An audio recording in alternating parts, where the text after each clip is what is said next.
नमस्कार दोस्तों, आप सभी का स्वागत है। आज शनिवार का दिन है और आप सब जानते हैं कि शनिवार का जो दिन होता है वो शनि महाराज के लिए समर्पित है। तो आज हम अपना दिन शुरू करेंगे भगवान शनि की प्रार्थना करके, पूजा करके और हर हर रोज़ की तरह हम 11 दफ़ा एक मंत्र का उच्चारण करेंगे। आप हमारे साथ जुड़ें और इस मंत्र का उच्चारण आप अपने-अपने वर्क स्टेशंस पे, अपने-अपने ऑफ़िस में, होम ऑफ़िस में करें। मैं ये काउंटर यूज़ करता हूँ, आप कैसे भी माला का इस्तेमाल करके या कैसे भी अपने मन में ही 11 दफ़े इस मंत्र का उच्चारण करना है। तो चलिए हाथ जोड़ लीजिए, भगवान का नमन करिए। ओम शनिश्चराय नमः। इस मंत्र का हमें जाप 11 दफ़ा करना है। तो चलिए हम अब शुरू करते हैं। ओम शं शनिश्चराय नमः। ओम शं शनिश्चराय नमः। ओम शं शनिश्चराय नमः। ओम शं शनिश्चराय नमः। ओम शं शनिश्चराय नमः। ओम शं शनिश्चराय नमः। ओम शं शनिश्चराय नमः। ओम शं शनिश्चराय नमः। ओम शं शनिश्चराय नमः। ओम शं शनिश्चराय नमः। ओम शं शनिश्चराय नमः। तो दोस्तों, हमारे भगवान की स्तुति जो पूजा है समाप्त हुई और जिन लोगों की शनि की ढैया चल रही है उनके लिए बहुत ही ज़रूरी है आप हर शनिवार को इस मंत्र का जाप करें और अपना दिन शुरू करें। तो चलिए, आपका आज का दिन मंगलमय हो, इसी कामना के साथ हम इस वीडियो को समाप्त करते हैं। मिलते हैं जल्दी ही दूसरे वीडियो में।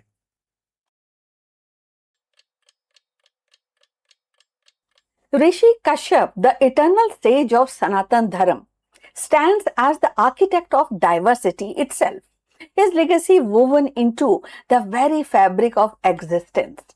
Kashyap's achievement was cosmic, unbounded by geography or time. His empire was not of conquest but of coexistence. A vision so vast and unconquerable that even in 2026 it challenges us to see universality as the greatest triumph of all. His contribution is not limited to progenitor of civilization, but his Kashyap Samhita, also called as Vridha Jivika Tantra, is a classic text on pediatrics, gynecology, and obstetrics, still studies in Ayurveda today. Kashyap is also credited with contribution to Kashyap music and Shilpa Shastra, that is art and architecture, showing his influence beyond spiritual philosophy. So let's find out more about him. Rishi Kashyap, one of the greatest Saptarishi, is remembered not only as a sage but a progenitor of civilization. A figure whose vision encompassed the very diversity of the creation. His legacy is vast. Through his union, and Kashyap is said to have fathered myriad beings like human, animals, birds, and celestial entities. This mythic narrative is more than ancestry. It is a profound metaphor for interconnectedness, teaching all that all existence is a part of a single cosmic order. In 2026, when the humanity confronts ecological crisis, erosion of biodiversity, Kashyap's vision feels like a timeless call to honor diversity as sacred. So if you have reached this far, please inform us from which city you have tuned in and in which language you are watching this video. This will help us to determine the reach of our channel. So moving forward on this topic, Rishi Kashyap's philosophy integrated dharma with natural order, that is righteousness with the natural order, urging harmony between human conduct and the rhythm of cosmos. This resonates today in a sustainability movement where the ethics and science converge to guide responsible living. And at the same time, Kashyap's worldview insists that the progress must align with the balance, that the innovation must serve the natural order, And his legacy also bridged myth and governance as dynasties traced through the lineage to him, grounding authority in values of stewardship and the continuity. So, in our era of contested leadership and fractured identities, uh, the Kashyap's example reminds us that the true governance rests on responsibility towards all being.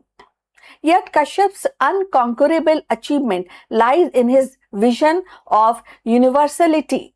By fathering diverse lineage, he symbolized unity through multiplicity. This echoes in 2026, a globalized digital world where the pluralism is strength and the interconnectedness is destiny. His philosophy challenges us to weave different into difference into shared narratives of coexistence, much as he wove creation into a single cosmic order. Kashyap traditionally associated with northern western part of India subcontinent, so Indian subcontinent. The very name Kashmir, which is a state of India, believed to derive from him.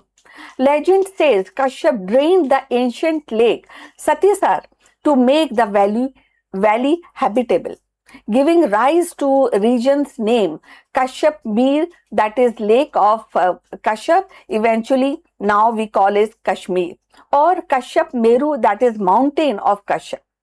So it is here that one must certainly mirror the spirit of Genghis Khan of Mongolia. Centuries later, embodied the relentless drive to unify vast territories under single vision. His empire stretched across continents, reshaping trade, culture, and governance. Kashyap's achievement, though born of creation rather than conquest, is monumental. Where the Khan's empire was bounded by geography and time, Kashyap's was cosmic, eternal, and unconquerable. In 2026, as humanity seeks to reconcile power with wisdom, Kashyap's achievement stands as the greatest triumph, the creation of diversity itself, the binding of existence into one living continuum. Thus, Kashyap's contribution to the world is not confined to myth or ancestry. It is philosophy of balance, diversity, and responsibility. His voice echoes across millennia, reminding us that the creation is sacred. Diversity is strength, and the harmony with nature is the highest dharma, that is righteousness.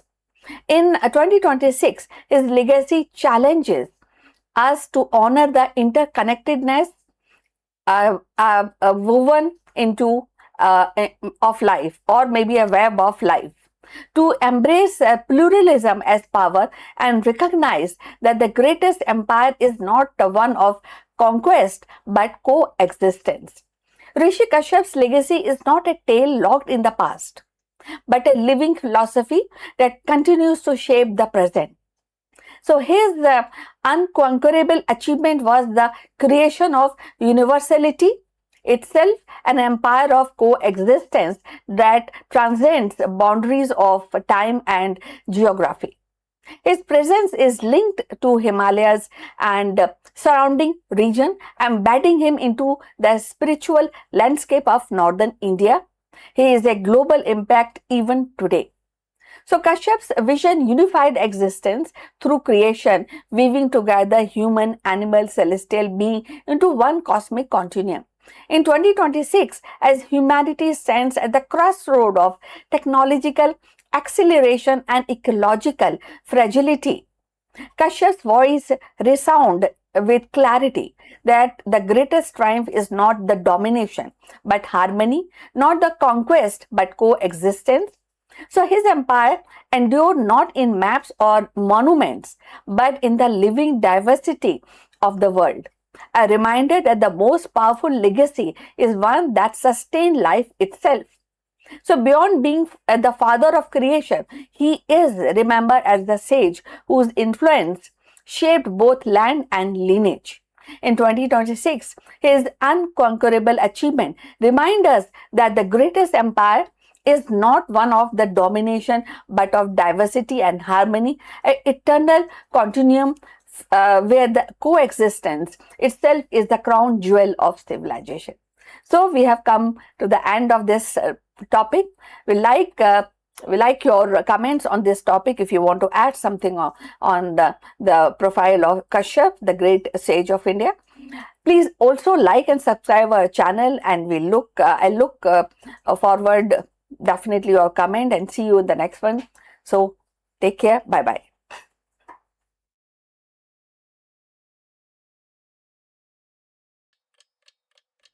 Hello friends, Namaskaram. You are most welcome.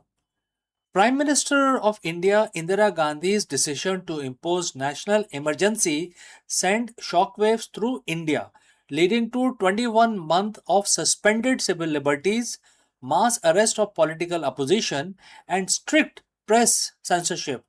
In this video, we dive deep into the emergency, a defining, controversial, and often misunderstood chapter in Indian political history.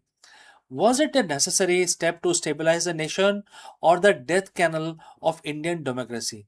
We explored the events leading up to the declaration, the life changing impact of the citizens of India, and the lasting legacy of this period left on the nation's political landscape. Let's go. It was a quiet night in June 1975. The homes across India, families were turning into the All India radio, expecting the usual news. But on the morning of June 26th, the broadcast was different. The voice on the radio, calm and measured, announced that the president had proclaimed an emergency. Civil liberties were suspended, the press was censored, and the political opposition, they were being rounded up as we speak. That was a voice that mentioned during the All India radio transmission. In a single stroke, the world's largest democracy went dark. For 21 months, India lived under a shadow. Today, we aren't just looking at history, we are looking at the warning. This is the story of the 1975 emergency, the time when the foundation of India were tested to their very breaking point. To understand the emergency, we have to understand the India of the early 1970s. It wasn't a peaceful time. The economy was struggling, inflation was skyrocketing, and there was growing movement on the street, led by a veteran socialist, Jai Prakash Narayan, or JP, as we all know him. So, friends, before we move forward, if you have reached so far, let me know the name of your city or country from where you have tuned in into this video. All right, let's move forward. Mr. Raj Narayan, the man who had lost his election against Prime Minister of India Indira Gandhi, filed a petition alleging electoral malpractices. Justice J.M.L. Sinha delivered the verdict. Indira Gandhi was guilty of using government machinery for campaign purposes. Her election was declared void.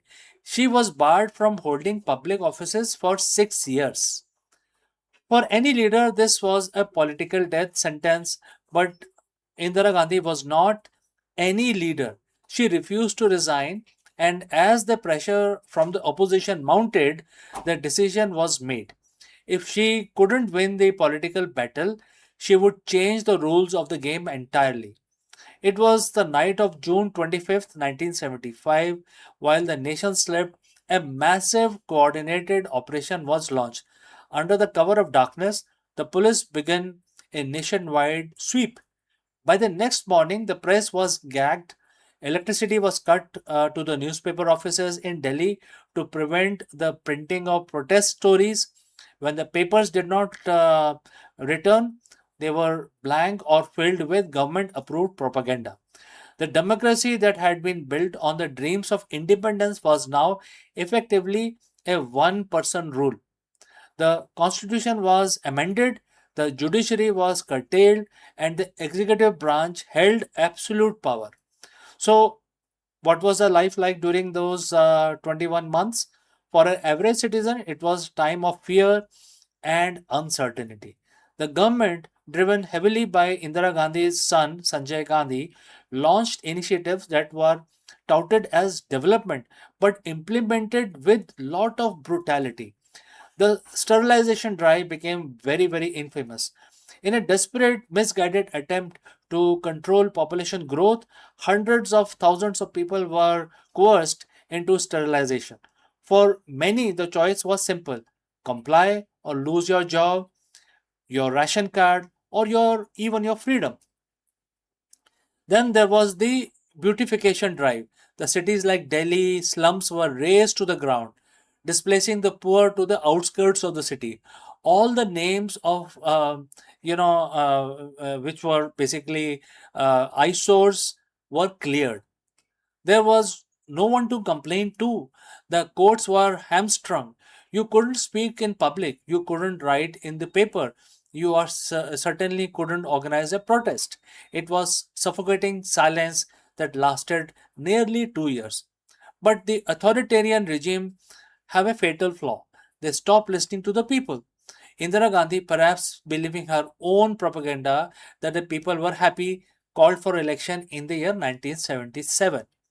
She miscalculated. The Indian electorate, despite being silenced for 21 months, had not forgotten. In one of the most powerful display of democracy in history, the people of India voted the emergency government out of power in a landslide. Indira Gandhi lost her own seat. It was the first time the Congress party had lost a general election in independent India. So, what is the legacy of the emergency? It proved that democracy in India is not just a constitutional framework, it is a sentiment embedded in the hearts of people. It served as a violent reminder that freedom cannot be taken away in a single night, and it requires a constant vigilance to protect it. In the 1975 emergency remains the darkest chapter in India's modern history. It left behind scars that would take years to heal, but it is also forged a new political consciousness in the country, a realization that power, when left unchecked, will always consume itself. So, as we look back, the lesson is clear: democracy is fragile, it's a garden that needs to be tended in every single day. The 21 month of 1975 taught India that while the government can silence the press, close the courts, imprison the dissenters, it can never fully break the spirit of people who have tasted freedom. So if you found this dive into the history valuable, make sure to like and subscribe for more deep dives into the stories that shape the world we live in today. Thanks for watching, and I look forward to receiving your comments. See you in the next one.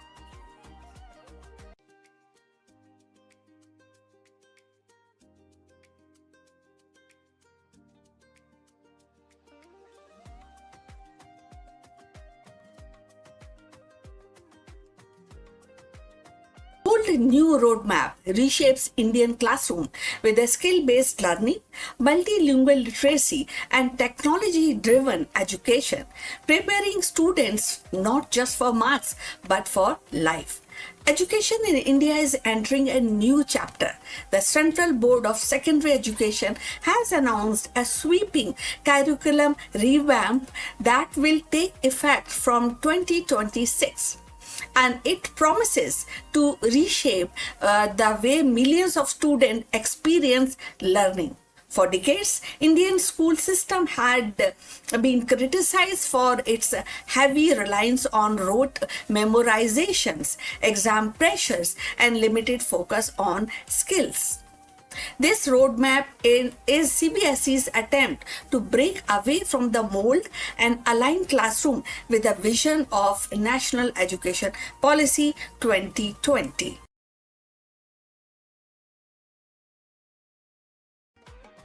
At the heart of the revamp is a shift towards skill-based learning. Instead of simply reproducing textbook answers, students will be encouraged to think critically, solve problems creatively, and collaborate with the peers. The idea is to prepare them not just for exam, but for the life beyond school, whether in higher education, the workplace, or society at large. Teachers will be expected to integrate projects, presentations, and real world case studies into their lessons, making learning more engaging and practical. One of the most debated actually changes in is the three language rule. Under the new framework, students will study three languages up to class 10, with at least one being an Indian language. Supporters argue that this will strengthen cultural roots, multilingual literacy, while the critics worry that it may add stress to students already juggling with multiple subjects. The policy reflects CBSE's attempt to balance global competitiveness with a national identity. So if you have reached this far, please inform us from which city you have tuned in and in which language you are watching this video. This will determine the reach of our channel. So going forward, another major reform in the reduction of content load. The syllabus will be streamlined to focus on core concept, cutting down an excessive detail that often overwhelmed students. And this will free up time for experimentations, experiential learning activities in the lab and the field projects and creative exploration. So alongside this, CBSE plan to integrate technology and digital tools into classroom. So adapted learning platform, AI assist resources, and online practical module will become the part of everyday teaching, ensuring students are comfortable with the digital world they will inherit. Assessment will also undergo a transformation. The traditional high-stake exam model will give way to continuous competency-based evaluation.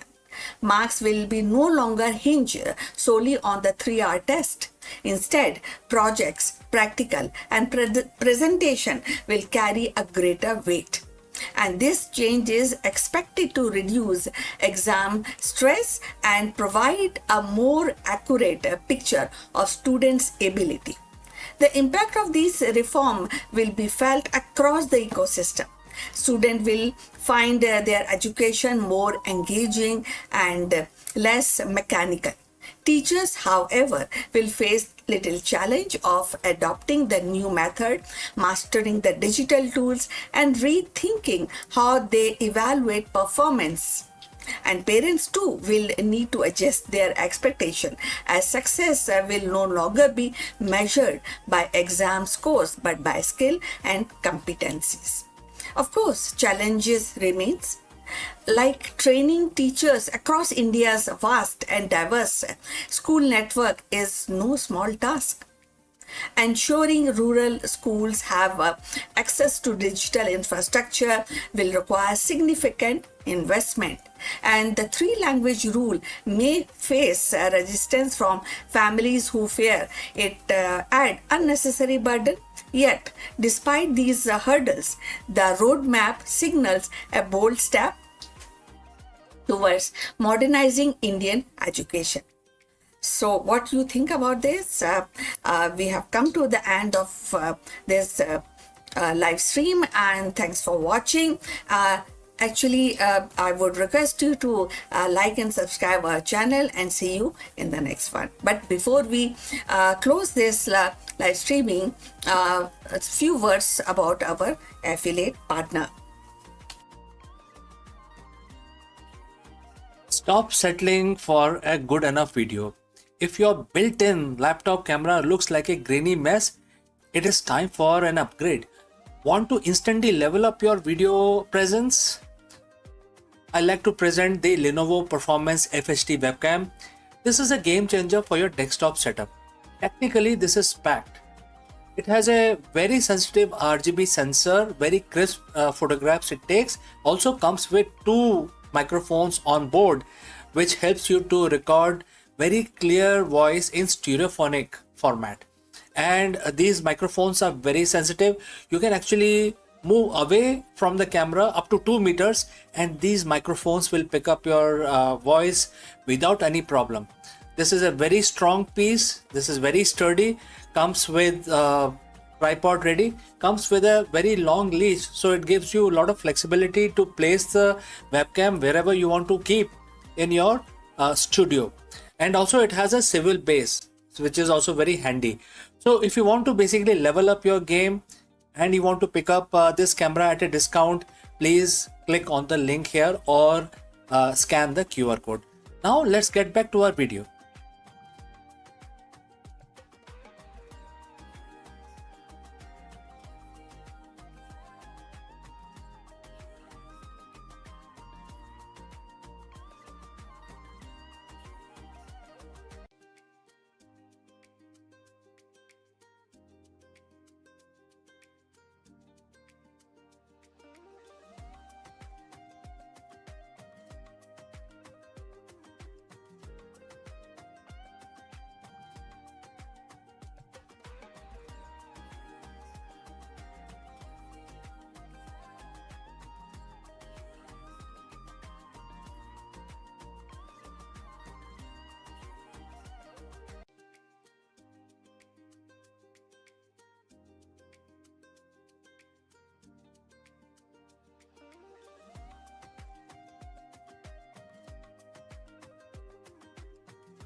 Nagarjuna's vision of emptiness offers balance, resilience, and wisdom for the challenges of our interconnected 21st century world.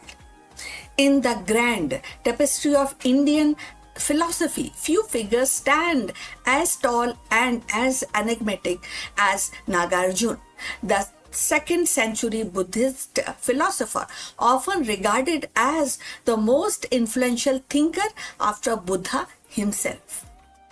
His contribution lies in the systematic exposition of Shunyavad, the doctrine of emptiness, which became the cornerstone of Madhyamaka school of Mahayana Buddhism.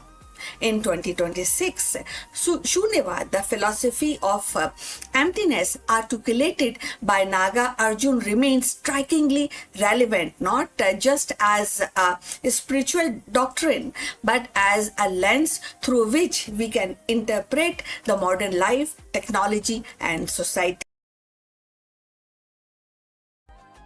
So Nagarjuna's genius was to show that this emptiness applies not only to the worldly appearances but also to the ultimate reality. He argued that both samsara, that means the cycle of birth and death, and nirvana, that is liberation, are empty of inherent existence. This radical insight collapsed the duality between bondage and liberation, suggesting that the absolute is not something separate from the world, but the very ground of all appearances. So, with the geopolitical tensions, climate change, economic stress, and the doctrine of emptiness teaches resilience at this point of time, that means in 2026. So, by recognizing that the cries are not permanent entities but dependent on the cause and conditions, and we approach them with the flexibility rather than despair. And this is the way to go forward when we understand the teaching of Nagarjuna.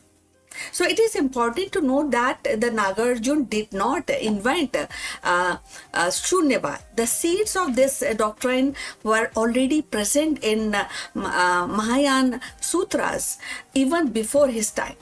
What makes Nagarjuna remarkable is that he gathered these scattered threads and wove them into a coherent, rigorous philosophical system. He gave Shunyavad its intellectual depth, transforming it from mystical insight into a dialectical method that could withstand scrutiny. In an era of stress, identity crisis, and the idea that self is empty of fixed essence can be liberating.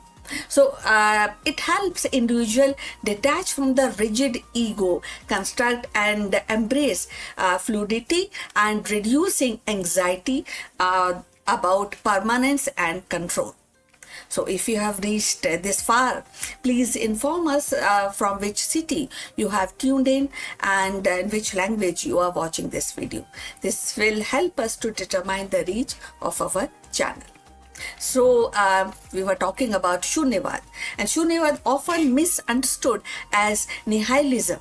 And sometimes called it is denial, but it is not a denial of reality.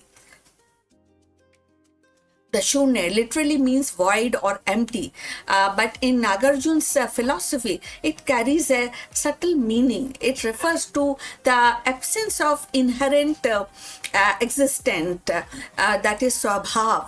When we talk in Hindi, all phenomena, according to him, arise in dependence on cause and conditions. A principle known as something when we understand pratyaksh, and then we analyze that, and or it depend where it dependent originated. So because things exist only in the relation to other things, and they cannot possess an independent permanent essence.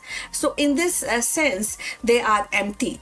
And in a world dominated by artificial intelligence, virtual realities, and shifting identities, Shunyavad reminds us that phenomena lacks inherent existence. Just as an AI model or digital avatar has no fixed essence outside its relational context, so to do human construct exist only through interdependence. So his dialectical method expressed in his teaching dismantle very philosophical position by showing its contradictions. Whether one assert existence, non-existence, both or neither, Nagarjunas demonstrate that each claim lead to a logical impasses. Reality, he insists, that transcends these categories. So it cannot be captured by intellect, which is inherently actually discursive or relational. So true understanding comes only through a direct spiritual realization. So as India revamp its curriculum like CBSE in 2026 roadmap, and Shunyavad offers a philosophical foundation for the critical thinking, challenging rigid categories and encouraging students to see the knowledge as dynamic and contextual and interconnected. So the middle path that Nagarjuna champions avoid the extreme of eternalism, the belief in which is permanent existence, and nihilism, that is denial of all realities. So by affirming emptiness, he does not negate the world's, but actually reveals its relational nature. Appearances are real enough in empirical sense, but they lack ultimate substance. The absolute, meanwhile, is not a thing but a non-dual reality in which all distinctions dissolve. So this philosophy had a profound implication. It reshaped Buddhist metaphysics, influenced later thinkers in Tibet and China and Japan, even resonate with the modern philosophers who saw in Nagarjuna's prosecutors to retailism and relationalism and demonstration. So his instances that the concept collapse under their own weight anticipate contemporary critics of language and meaning. So Shunyavad's emphasis or interdependence resonate with the ecological thought. It reminds us that the human nature technologies are not separate entity but a part of a web of condition and an insight crucial for sustainability in 2026. Yet, Nagarjuna's aim was not merely intellectual. His philosophy was deeply soteriological, and it means to liberate. So, by realizing the emptiness of all things, one is freed from clinging or aversions or delusion. The realization of Shunya is or we say Shunyata, that is the realization of nirvana itself. So in the end, Nagarjuna's contribution lies in his ability to articulate the ineffables. He took the Buddha's insight into dependent origination and expanded it into a comprehensive philosophy of emptiness. Shunyavad, for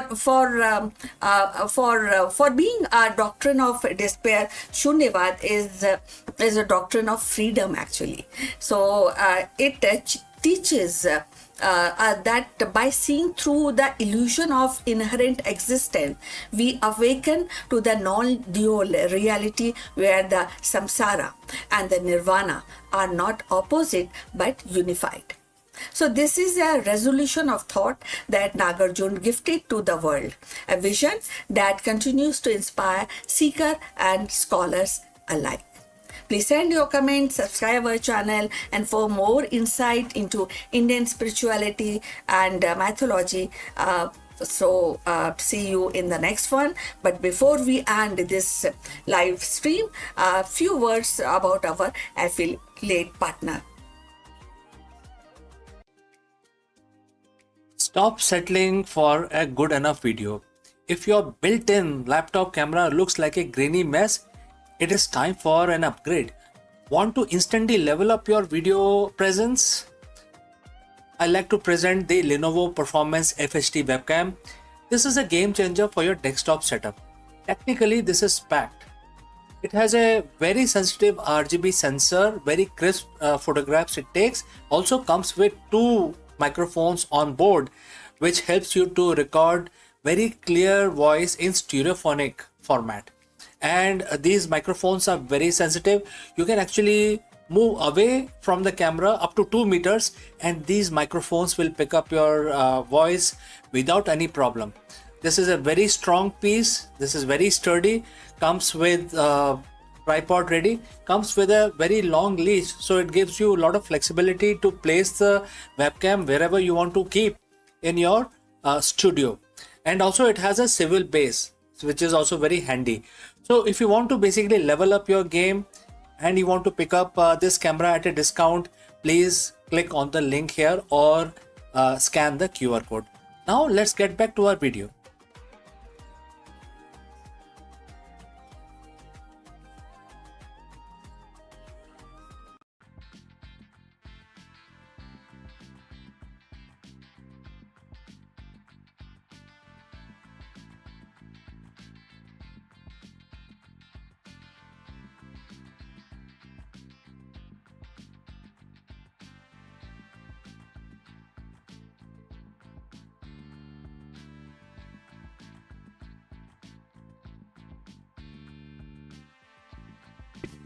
Let me ask you, is time really a one-way street?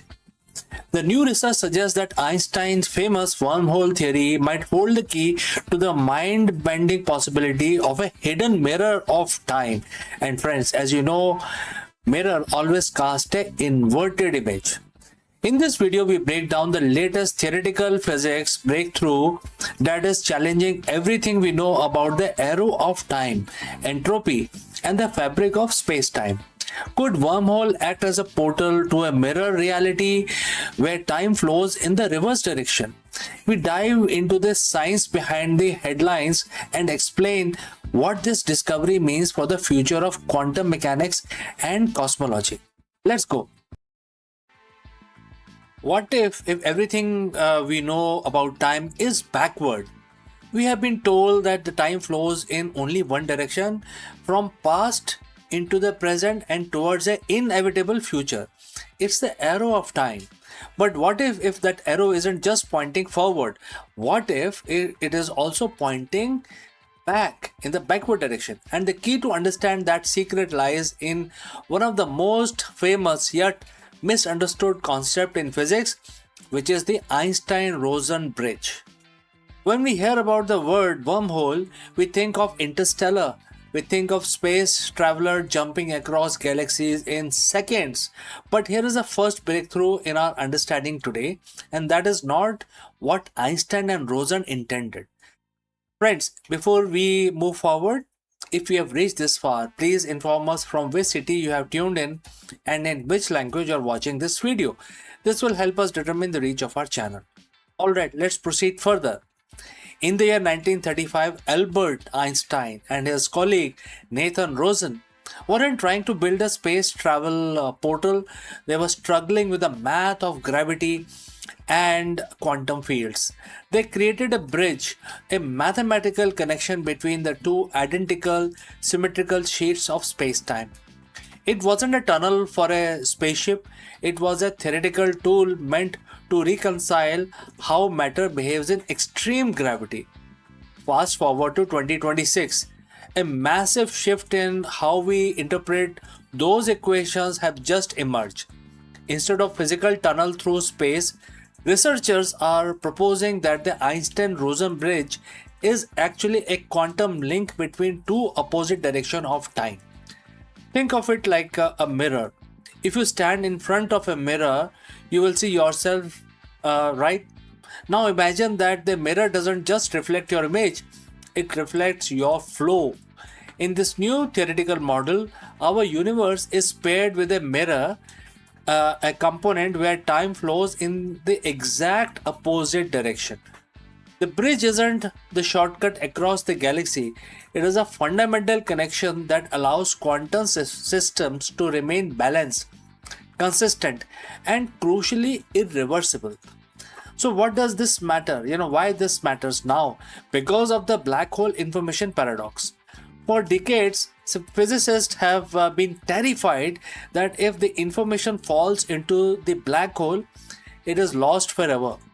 They violate and the violent laws of quantum mechanics, and therefore there could be only two situations. One is that everything is true, or the quantum mechanics and the laws of relativity works across all positions on in the space. But if this mirror time theory is correct, that information isn't destroyed, it simply evolves along the backward flowing time component. It's not gone, it's just living in the mirror. And This doesn't explain black holes. It might explain the very beginning of everything. Some researchers are now suggesting that our Big Bang wasn't the absolute beginning. It was more like some sort of a restarting of something. It may have been a bounce, a transition from a contracting phase of previous universe, mirrored by this strange temporal connection. Even more mind bending is the small relic black holes from this pre bounce phase might still be hiding in our universe today, potentially explaining the mysteries of the dark matter.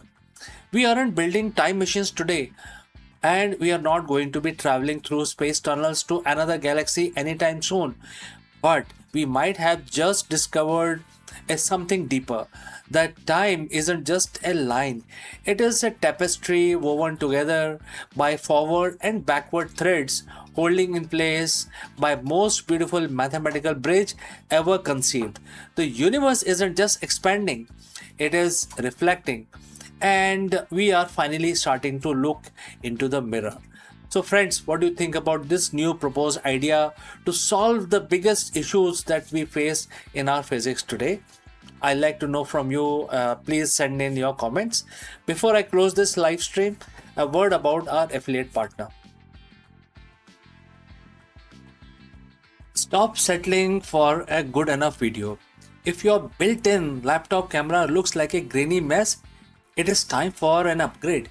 Want to instantly level up your video presence? I like to present the Lenovo Performance FHD webcam. This is a game changer for your desktop setup. Technically, this is packed.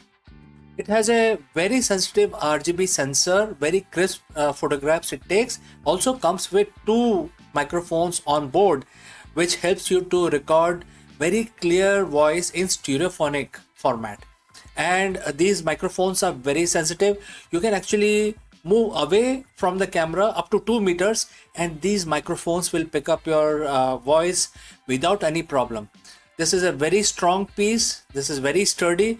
Comes with tripod ready. Comes with a very long leash, so it gives you a lot of flexibility to place the webcam wherever you want to keep in your studio. And also it has a swivel base, which is also very handy. So if you want to basically level up your game and you want to pick up this camera at a discount, please click on the link here or scan the QR code. Now let's get back to our video.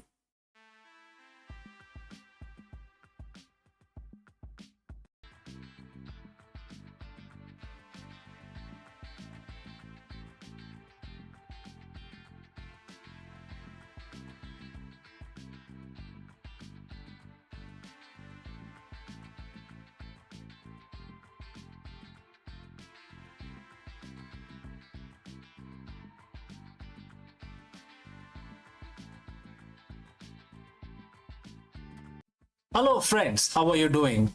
We have a very profound question today that we want to address in this video.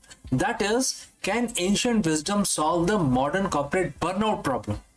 In this video, we dive deep into the timeless wisdom of Bhagavad Gita to extract the powerful leadership lesson for today's CEOs and entrepreneurs. If you have ever felt overwhelmed by the darkness of the market volatility, ethical dilemmas, or the sheer weight of responsibility on your shoulder, this verse offers a blueprint for clarity and resilience.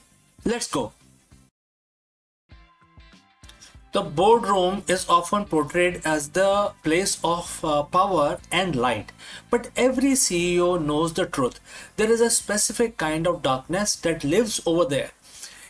It isn't the absence of light, it is the presence of ambiguity. It is a fog of volatile market, the shadow of ethical compromise, and the blind spots that lead to companies' downfall. And we call it the corporate darkness. For thousands of years, leaders have looked for a torch to cut through this fog. Today, we find that the torch isn't present in an unlikely place. It's 7,000-year-old Sanskrit verse mentioned in Bhagavad Gita, chapter 8, verse 9. On the surface, it describes the divine, but for a leader, it describes the ultimate executive mindset. So friends, if you have reached this far, please inform us from which city you have tuned in and in which language you're watching this video. This will help us determine the reach of our channel. Now let's proceed further. Let's look at the verse itself. The verse says, and the quote starts, the omniscient, the oldest, the controller, smaller than an atom, the sustainer of everything, the inconceivable, and as effulgent as the sun, driving away all darkness. And quote close. To a CEO, these aren't just theological adjectives. They are the 7 pillars of visionary leadership. Let's break down one by one. The verse called the divine, smaller than an atom, and simultaneously the sustainer of everything. In business, we call this macro-micro paradox. But the CEO fails because they lean too far one way. They are either big picture dreamer who miss the accounting fraud happening under their nose, or they are the micromanagers who stifle innovation because they can't see the horizon. Bhagavad Gita tells us that the true mastery is being able to see the atom, the tiny data point, the single customer complaint, the line of code, while simultaneously sustaining the entire ecosystem of the brand. Driving out darkness starts with total visibility.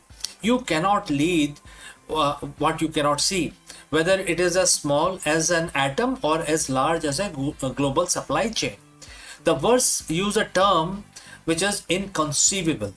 In the C-suite, we often rely on predictive analytics. We want everything to be conceivable, measurable, and also certain. But the darkness of the market often comes from the black swan event, the things we don't see coming, right? Learning from Bhagavad Gita means accepting the inconceivable.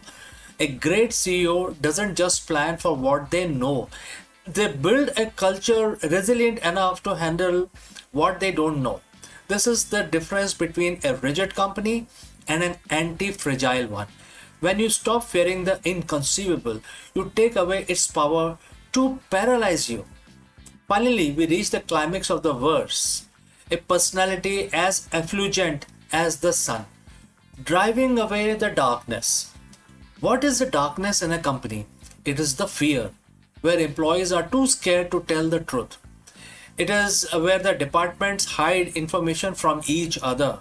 It is the ego where leaders need to be, right, outweighed the need to be successful. The effulgent CEO is one who brings radical transparency. Just as the sun doesn't fight the dark, it simply arrives and the dark ceases to be. Dark just goes away. A leader who leads with the Gita's principles of light doesn't have to fix every problem manually.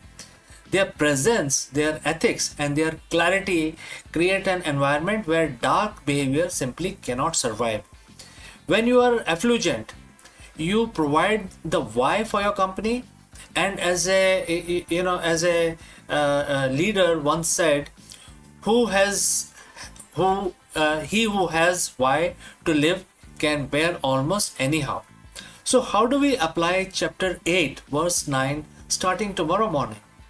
Practice omniscience. Don't just look at the reports. Seek to understand the soul of your product. Be a sustainer. Remember that your role is to support your team, not just to support by themselves. Drive out shadows. If there is a part of your business you are avoiding looking at, and that is where the darkness is, shine your light there first. Leadership is not about just quarterly results. It's about being the oldest, the most grounded, the effulgent, and also most inspiring. Bhagavad Gita isn't just a book of philosophy. It's a manual for the highest form of management. Go forth, lead like sun, and drive out the darkness. Friends, thanks for listening. If you have any questions, any suggestion, any opinion, please do not hesitate to send it across in the comment section below. Before I part ways, I will have to speak few words about our affiliate partner.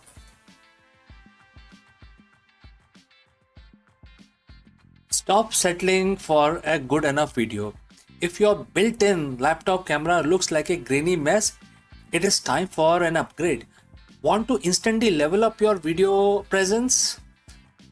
I like to present the Lenovo Performance FHD webcam. This is a game changer for your desktop setup.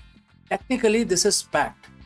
It has a very sensitive RGB sensor, very crisp photographs it takes. Also comes with two microphones on board, which helps you to record very clear voice in stereophonic format.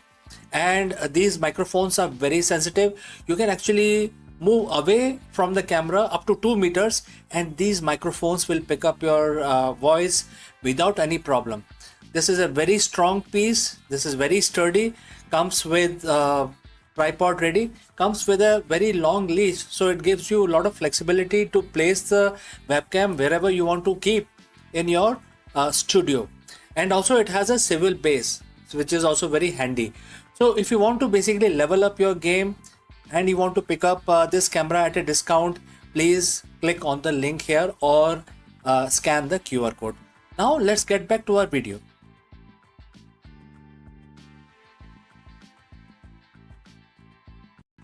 Hello friends, the big question that we want to tackle today is, can the ancient wisdom make you a better leader in 2026?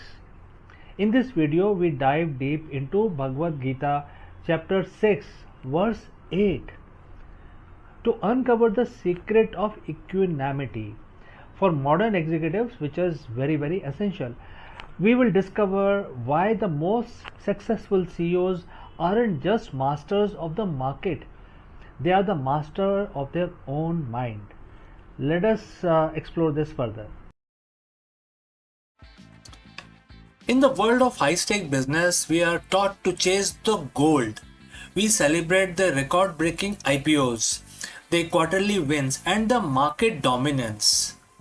On the flip side, we are taught to fear the mud, the PR crisis, the missed targets, and the economic downturns.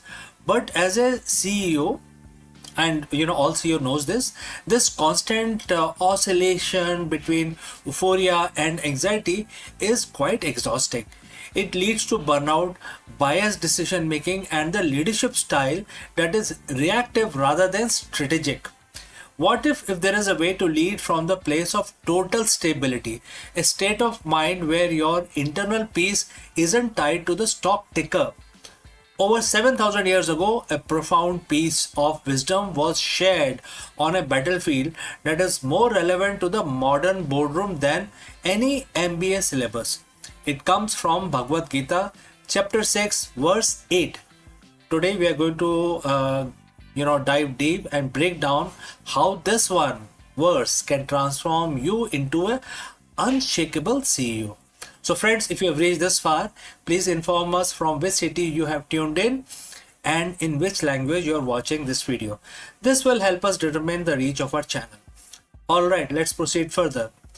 Let us look at the verse itself. The quote starts, "A person is said to be established in self-realization and it's called a yogi when he is fully satisfied by the virtue of the acquired knowledge and realization. Such a person is situated in transcendence and is self-controlled. He sees everything, whether it is pebbles, stone or gold, as one and the same thing." Quote close. For a CEO, this doesn't mean you stop caring about your company. It means you change your relationship with the results. The verse identifies three key areas, three key traits of the unshakable leaders. First, acquired knowledge combined with practical experience. Obviously, you can't shake that off. Number two, control over the senses, which includes your ego as well, and also different kinds of extensions that you may have. Number three, ability to see stones and mud and gold with an equal eye, right? That is quite difficult. Now let's get real about the gold and mud. Just look at your office. The gold is that massive Series C funding or being featured on the cover of Forbes magazine. When things are gold, your ego expands. We think we have figured it out, all of it. We become overconfident, take reckless risk, and lose the humility that built the company in the first place. The mud is the supply chain collapse, the key executive quitting, or the negative cycle, some sort of a press release which is negative in nature. When we hit the mud, we panic. We make short term decisions based on fear, which often makes the situation worse. The Gita tells us that the self realized leader sees these as equal. Why? Because they are both external and temporary. If your happiness is tied to the gold, you are a slave to the market. If your identity is destroyed by the mud, you aren't leading, you are merely reacting. The unshakable CEO realizes that the value of the soul and the integrity of the mission do not change based on the material outcome of the day. How do we actually implement this? It comes down to three pillars. Pillar number one, knowledge versus realization. Most CEOs have the gyan, which is book knowledge. They know the spreadsheet, but the Gita tells you to get into realized wisdom. This is the gut feeling backed by a calm mind. It is knowing that this too shall pass, right?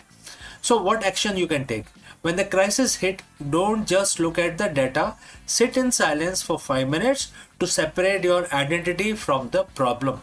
Alright, moving on to the pillar number 2. Sensory mastery. In modern terms, this is the emotional intelligence. Your senses react to notification, angry emails, and market rumors. A leader, who has a filter, they can choose which input to react to. They don't let a bad morning meeting ruin $1 billion afternoon strategy, right? You need to keep them separate. Moving on to pillar number 3, the equal vision. This is the hardest part. Seeing gold and stones as equal doesn't mean you trade gold for stones. It means you don't let the gold intoxicate you and you don't let the stones depress you. You remain your behavior is very steadfast like a rock, the unchanging center of the storm. When you become unshakable, your decisions, making capability improves. In fact, it improves so good, it becomes clinical in nature. Think of a surgeon. A surgeon cannot afford to be excited by the patient's wealth or disgusted by their wounds. They must see their anatomy as it is to perform the operation. The unshakable CEO performs market surgery because you aren't desperate for the gold or terrified of the mud. You see the truth of the situation. You see opportunities where others see disaster. You see risk where others see easy wins. This objectivity is the highest form of business intelligence. Becoming an unshakable CEO isn't the weekend workshop. It's a daily practice of returning to your center. So friends, next time when you are in a high pressure meeting or the next time you are in celebrating some sort of a win, a massive win, remember chapter 6 verse 8. Ask yourself, am I reacting to the gold or am I standing on the rock? Success is a byproduct of the steady mind. Build the mind and the business will follow. If this ancient perspective on the modern leadership resonates with you, hit the subscribe button, share this with your fellow leaders who need to find their center today. Lead with wisdom, lead with peace, become an unshakable CEO. So we have come to the end of our session today. Before I move on to the next section, a word about our affiliate partner. Stop settling for a good enough video. If your built-in laptop camera looks like a grainy mess, it is time for an upgrade. Want to instantly level up your video presence? I like to present the Lenovo Performance FHD webcam. This is a game changer for your desktop setup. Technically, this is packed. It has a very sensitive RGB sensor, very crisp photographs it takes. Also comes with 2 microphones on board, which helps you to record very clear voice in stereophonic format. and these microphones are very sensitive. You can actually move away from the camera up to 2 meters, and these microphones will pick up your voice without any problem. This is a very strong piece. This is very sturdy. Comes with tripod ready. Comes with a very long leash, so it gives you a lot of flexibility to place the webcam wherever you want to keep in your studio. And also it has a swivel base, which is also very handy. So if you want to basically level up your game and you want to pick up this camera at a discount, please click on the link here or scan the QR code. Now let's get back to our video. नमस्कार दोस्तों, आप सबका स्वागत है। और आज 1 जुलाई है और आज बुधवार है, और आप सबको पता है कि बुधवार का दिन जो है वो गणेश भगवान के लिए समर्पित है। तो हम अपना दिन शुरू करने से पहले भगवान की पूजा करेंगे, भगवान की स्तुति करेंगे, जिससे हमारा जो दिन है वो हमेशा मंगलमय रहे। तो हर रोज की तरह हम गणेश जी का ध्यान करेंगे और मंत्र का उच्चारण 11 दफा करेंगे। और हर रोज की तरह मैं ये काउंटर यूज करूंगा। देखिए मेरे पास काउंटर है। आप कैसे भी ये मंत्र का उच्चारण कर सकते हैं। आप अपने मन में गिन के भी कर सकते हैं या माला का भी उपयोग कर सकते हैं। तो चलिए हाथ जोड़ लीजिए और हम इस मंत्र का उच्चारण अब शुरू करेंगे। ओम गणेशाय नमः। तो मंत्र का उच्चारण ऐसे करेंगे, ओम गम गणपते नमः। दोबारा रिपीट करता हूं, ओम गम गणपते नमः। तो चलिए हम अब इसका उच्चारण करते हैं, 11 दफा करेंगे, ध्यान रखिएगा। ओम गम गणपते नमः। ओम गम गणपते नमः। ओम गम गणपते नमः। ओम गम गणपते नमः। ओम गम गणपते नमः। ओम गम गणपते नमः। ओम गम गणपते नमः। ओम गम गणपते नमः। ओम गम गणपते नमः। ओम गम गणपते नमः। ओम गम गणपते नमः। तो हमने आज अपनी पूजा की है गणेश भगवान की, आज उनका दिन है। और चलिए हम अपना दिन शुरू करते हैं। हम अपने जो दूसरे कार्य हैं वो स्टार्ट करते हैं। आपका भी दिन मंगलमय हो, शुभ हो, इसी कामना के साथ मैं इस वीडियो को बंद करता हूँ। मिलता हूँ जल्दी दूसरे वीडियो में। Hello friends, Namaskaram. Let me ask you, are you constantly chasing the next quarterly result at the expense of long-term sustainable growth? If yes, then you have reached the right place. Because in this video, we dive deep into this profound question and we will take help from Bhagavad Gita, a timeless piece of wisdom that offers a radical strategy for the modern CEO. This verse, which we are going to discuss today, is going to change your perspective and inculcate your buddhi yoga as a competitive advantage. Let's go and explore this further. Friends, if you are a CEO, a founder, or a leader, you know the feeling. It is the late Sunday night email check. It's the anxiety before the quarterly earning call. It is the constant gaining pressure to hit the next milestone, to land the next client, to inflate the valuation of another 10%. You know, we call this ambition, we call it growth. But, if we are being honest with ourselves, often it is just a form of a fear. We are living in an era of hyper acceleration. The market demands results and it demands them now. But here is the paradox that most leaders ignore. The more you obsess over the result, the fruit of your action, the more likely you are to compromise the very strategy required to achieve it. Today, we are going to look at the piece of the ancient wisdom from Bhagavad Gita, specifically chapter 2, verse 49, that offers a counterintuitive, radical strategy for modern leadership. It's a guide to longevity, sanity, and ultimately better performance. So, friends, if you have reached so far, please let me know the name of your city or a country from where you are, tuned in and watching this video. All right, let's proceed further. Let's look at the verse, chapter 2, verse 49, and the quote start. Choose to act on the basis of disciplined intelligence rather than desire for enjoyment. Only the miserly cling to the fruit of action, O conqueror of wealth. And the quote close. So I want you to focus on the phrase, only the miserly cling to the fruit of action. In the corporate world, we usually think of a miser as someone who, hoard money. But here is the Gita that is pointing to a psychological state. When you are miser in business, you are holding the outcome in your mind. You are so attached to the bonus, stock prices, or the public perception of success that you become terrified of any action that might threaten that result. So when you become attached to the fruit, the result you stop being effective as a strategist. You become reactionary. You start making short term decisions that hurt the long term health of the organization just to hit a quarterly target.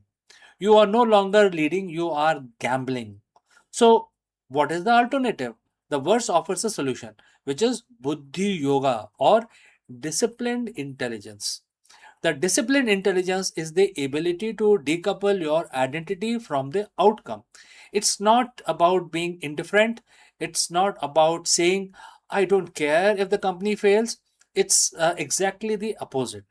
It is the ability to throw 100% of your energy, your passion, your talent into the work itself, into the product design, the team culture, the client relationship, while remaining mentally detached from whether the specific quarterly number hits the target or not. Well, why? Because you are detached from the fruit. You are free to make the right decisions, not the safe decisions. Imagine you are the CEO, you have two options. Cut R&D funding to boost the quarter's profits, or maintain R&D to ensure product remains market leading for the next 5 years. So if you are a miserly clinging to the fruits of action, you will cut R&D every single time. You choose the short-term sugar rush for better quarterly report. If you possess disciplined intelligence, you look at the strategy objectively. You do what the business require for the long haul and you stay on the course. This is not just a philosophy, this is the competitive advantage. When you act without attachment to the results, you lower your cholesterol levels, you reduce your anxiety that leads to burnout. You create psychological safety, not for your teams because you aren't lashing out with things don't go according to the perfect linear plan. In a volatile, uncertain, complex, and ambiguous world that we call the VUCA environment, the CEO is unattached to outcome is the most dangerous person in the room. Why? Because they are the only one who can see reality as it is, not as they need it to be satisfy their ego. So when you stop chasing the result, you ironically start producing better ones. Think about the greatest leader in history. They weren't focused on the applause. They were focused on the mission. They were focused on dharma, the duty of the role. When you focus on the quality of your input, the output becomes naturally a byproduct, not a source of the stress. So, friends, how do you apply this? How do you move from miserly CEO to conqueror CEO? First, there are a few things you must do, starting with goal audit. Look at your current KPI. Ask yourself, am I pursuing this because it's fundamentally vital for our mission, or because I'm afraid of how the board or the market will judge me if I miss it? Second, embrace the process orientation. In your next leadership meeting, stop talking about the quarterly target for 5 minutes. Talk about the quality of the current process. Is your team working with integrity?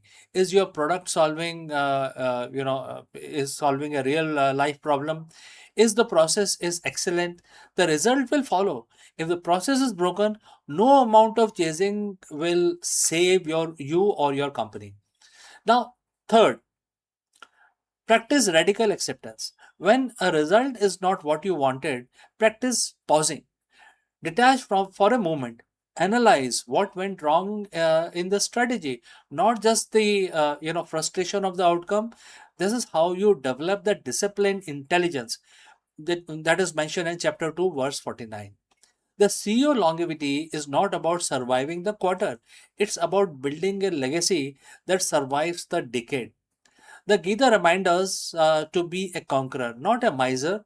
Conquer is the urge to trade your long-term vision for short-term gain. Conquer the fear of unknown by anchoring yourself in disciplined intelligence.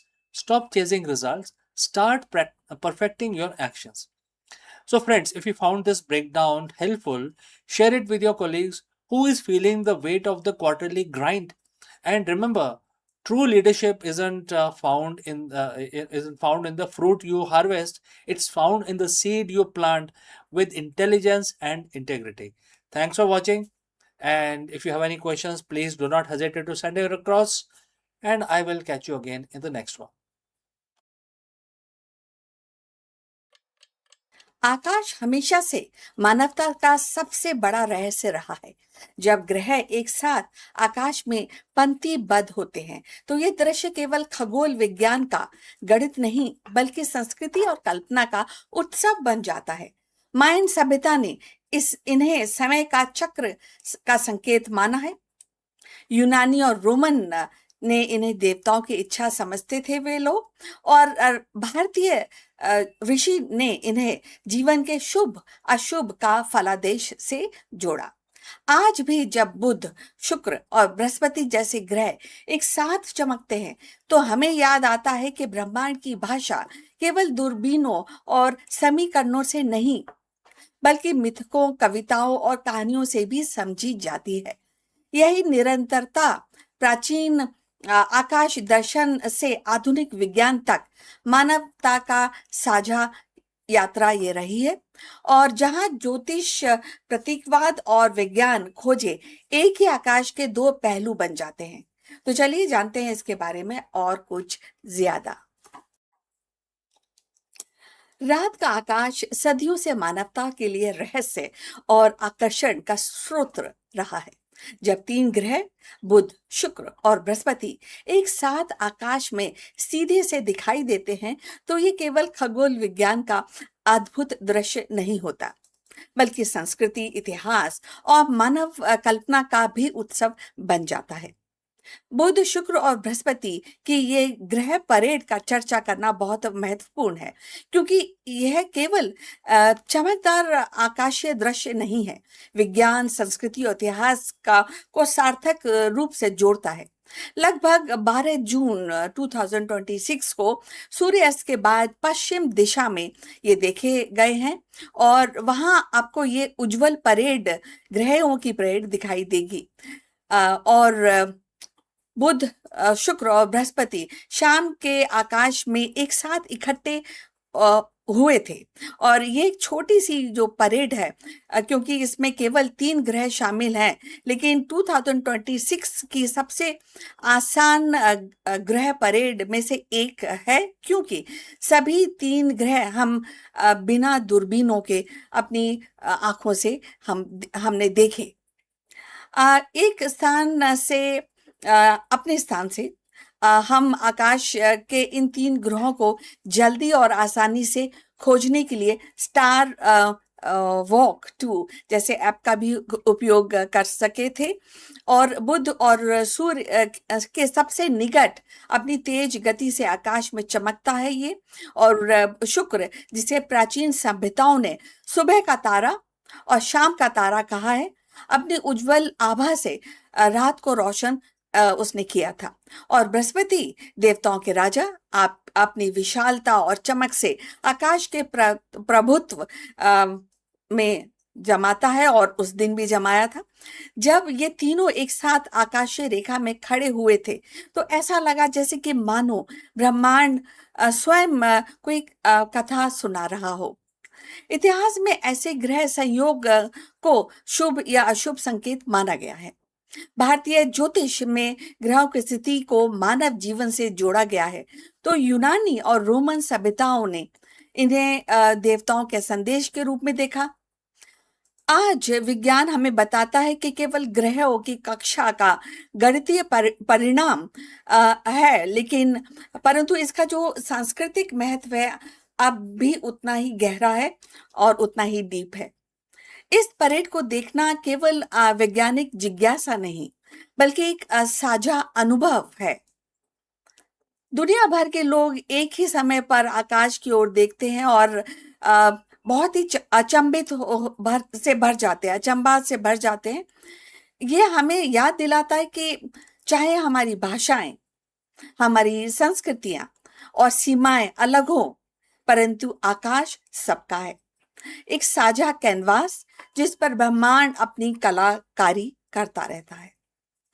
ग्रहों की ये parade हमें ये भी सिखाती है कि ब्रह्मांड में सब कुछ एक लय और एक ताल में चलता है। जैसे कि संगीत के सुरों का संगम होता है, वैसे ही आकाश में ग्रहों का संगम हमें सामंजस्य और संतुलन का भी संदेश देता है। और यदि आप यहाँ तक पहुंचे हैं तो कृपा करके हमें बताइए कि आप किस शहर से जुड़े हैं, किस भाषा में ये वीडियो देख रहे हैं।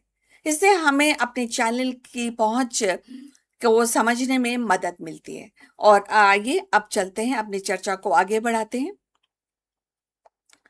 मानव सभ्यता की शुरुआत से ही आकाश की ओर देखना केवल जिज्ञासा नहीं, बल्कि जीवन का मार्गदर्शन रहा है। ये ग्रह एक साथ आकाश में दिखाई देते हैं तो ये दृश्य प्राचीन सभ्यताओं के लिए देवताओं का संकेत माना जाता था। मायन सभ्यता ने ग्रहों की गति को अपने कैलेंडर और अनुष्ठानों से जोड़ा।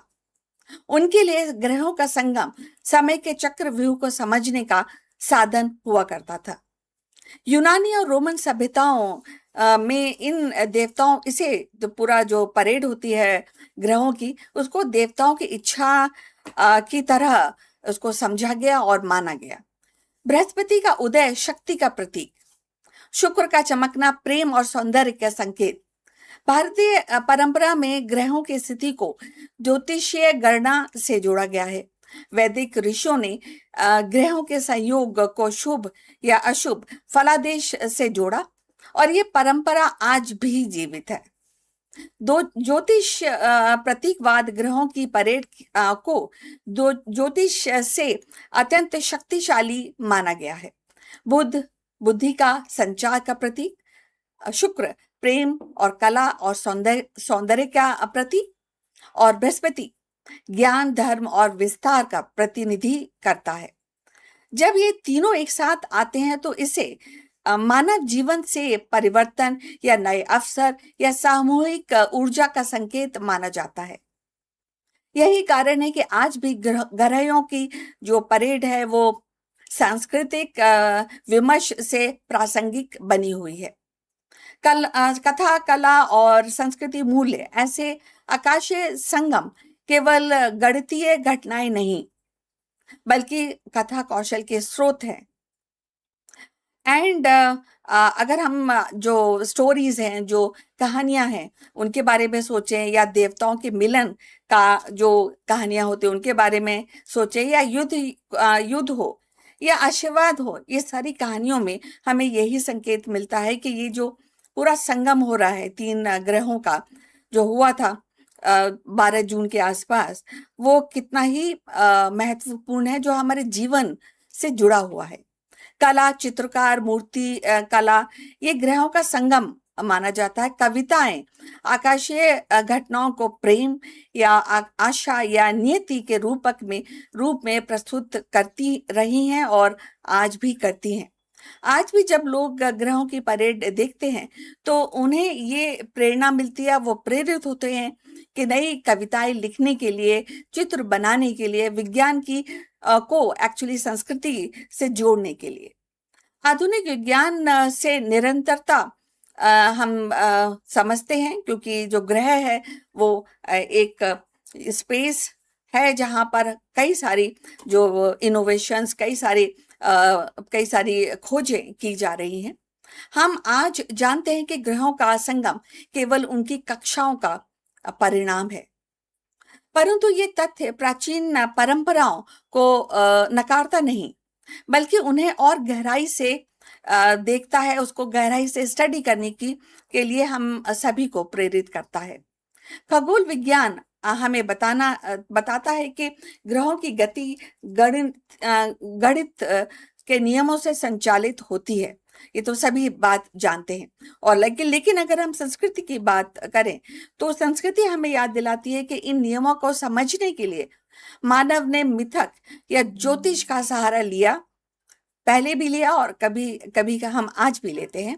प्राचीन आकाश दर्शन से लेकर आधुनिक दूरबीनों तक यह यात्रा हमें दिखाती है या हमें सिखाती है कि विज्ञान और संस्कृति की एक का ही ये आकाश है, लेकिन उसके दो पहलू हैं जिसको हम अलग अलग तरीके से देखते हैं और उसको अलग अलग तरीके से समझते हैं। आज के समय में जब तकनीक में हमें दूरदर्शिता मिल चुकी है, आकाश गंगाओं की तस्वीरें हमें दिखाई देती हैं और अंतरिक्ष यान और मंगल के ऊपर खोज हो रही है, मंगल की तरफ हमारी यात्रा हमारी बढ़ने को है अभी आजकल, तब भी ऐसे सरल दृश्य, 3 ग्रहों का एक साथ चमकना हमें उतना ही रोमांचित करता है और हमें अपनी जड़ें से की ओर ले जाता है, हमें अपनी हिस्ट्री की तरफ ले जाता है। और उस समय जब हम हिस्ट्री की बात करते हैं तो कई सारी जो खोजें जो हमारे प्राचीन ऋषियों ने और खगोल विद जो लोग हैं उन्होंने की है, उनकी तरफ भी हमारा ध्यान आकर्षित कराता है। जब प्राचीन ऋषि और खगोलविद जो आकाश को देख कर समय और ऋतु का निर्धारण करते थे, ये भी बहुत ही इंपॉर्टेंट एस्पेक्ट है इस पूरे डिस्कशन का। ग्रहों की परेड केवल एक खगोलीय घटना नहीं, ये तो आपको मानना पड़ेगा, बल्कि एक सांस्कृतिक उत्सव है और हमें जो विज्ञान और अध्यात्म, गणित और कविता सबको एक सूत्र में बांधने का ये अवसर भी है। ग्रहों की परेड का चर्चा करना केवल वैज्ञानिक दृष्टि से नहीं, बल्कि सांस्कृतिक और मानवीय दृष्टि से भी काफी आवश्यक है। यह हमें बताता है कि आकाश केवल तारों और ग्रहों का समूह नहीं, बल्कि मानवता की साझा कथा है और जो बहुत ही इंटरेस्टिंग है। और जहाँ विज्ञान और आध्यात्म, गणित और कविता जब एक साथ मिलते हैं तो डेफिनेटली एक यूनिक संगम को हम देखते हैं। तो हम अपनी डिस्कशन के अंतिम पड़ाव पे पहुंच चुके हैं। कृपया हमारे चैनल को लाइक एंड सब्सक्राइब करना मत भूलिए। इस विषय पर अगर आपका कोई कमेंट है तो जरूर साझा कीजिए। हम आपसे फिर दोबारा मिलेंगे बहुत ही जल्द। अपना ख्याल रखिए। नमस्कार।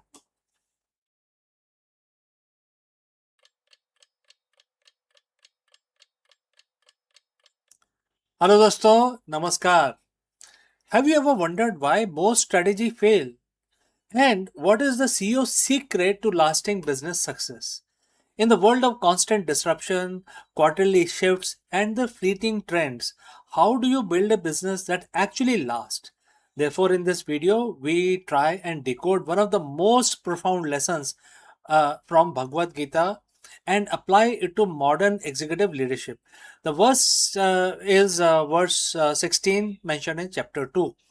For the modern CEO, this isn't just a philosophy, it is a high level strategic framework for resilience and decision making. Let's go. Welcome back, friends. If you are a business leader or an entrepreneur, you know the feeling.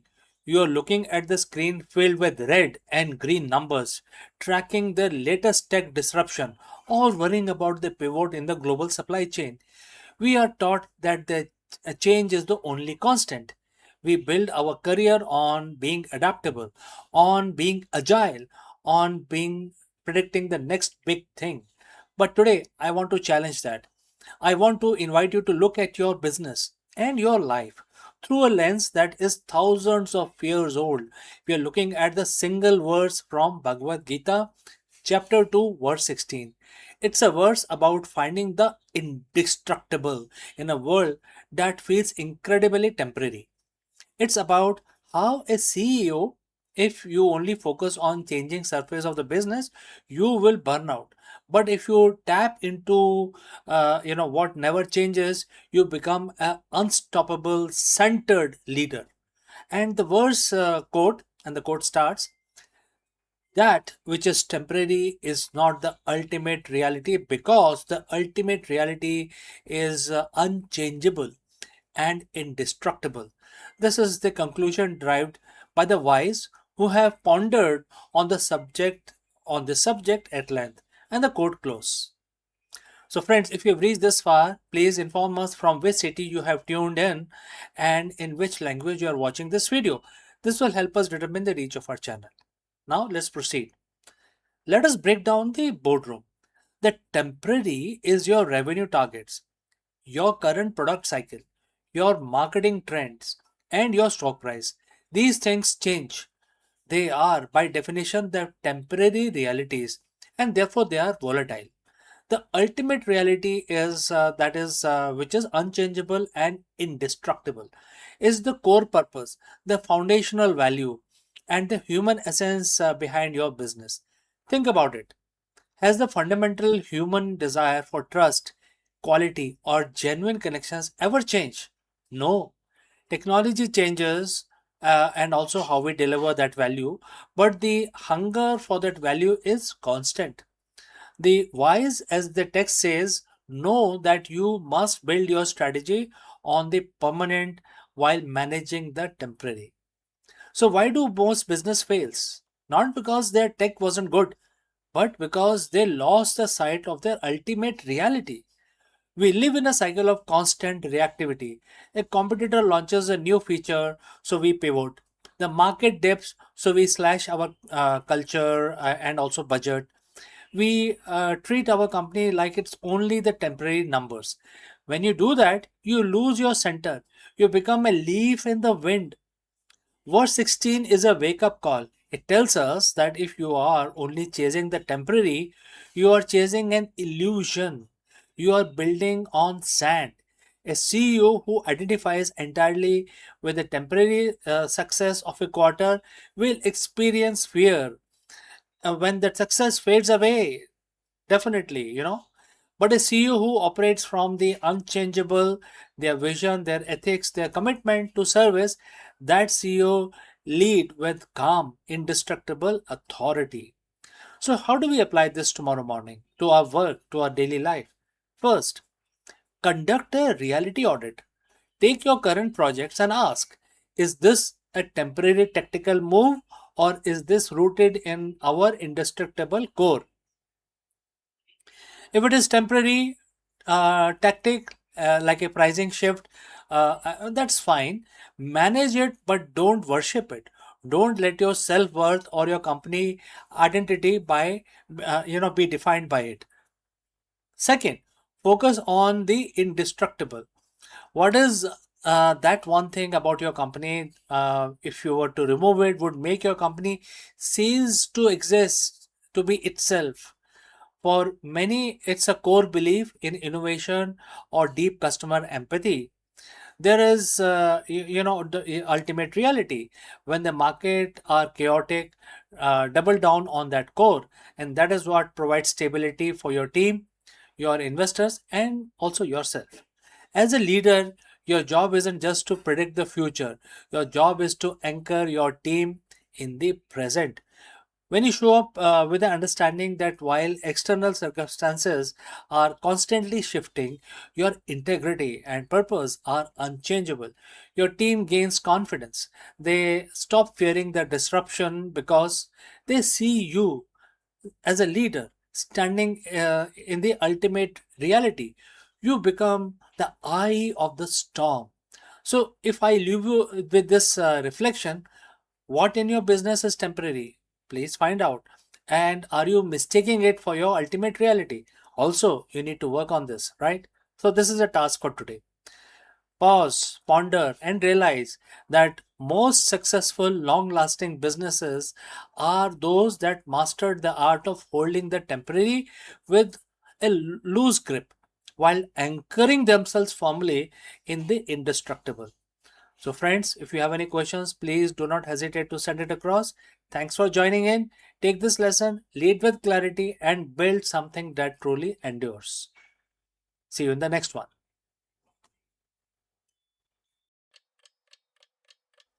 Hello friends and namaskaram. Let me ask you, is your leadership strategy built to last, or is it just surviving the current quarter? This is a very difficult question. If you know the answer, you can share it in the comments below. Otherwise, in this video, we will explore a transformative lesson for modern CEOs from Bhagavad Gita.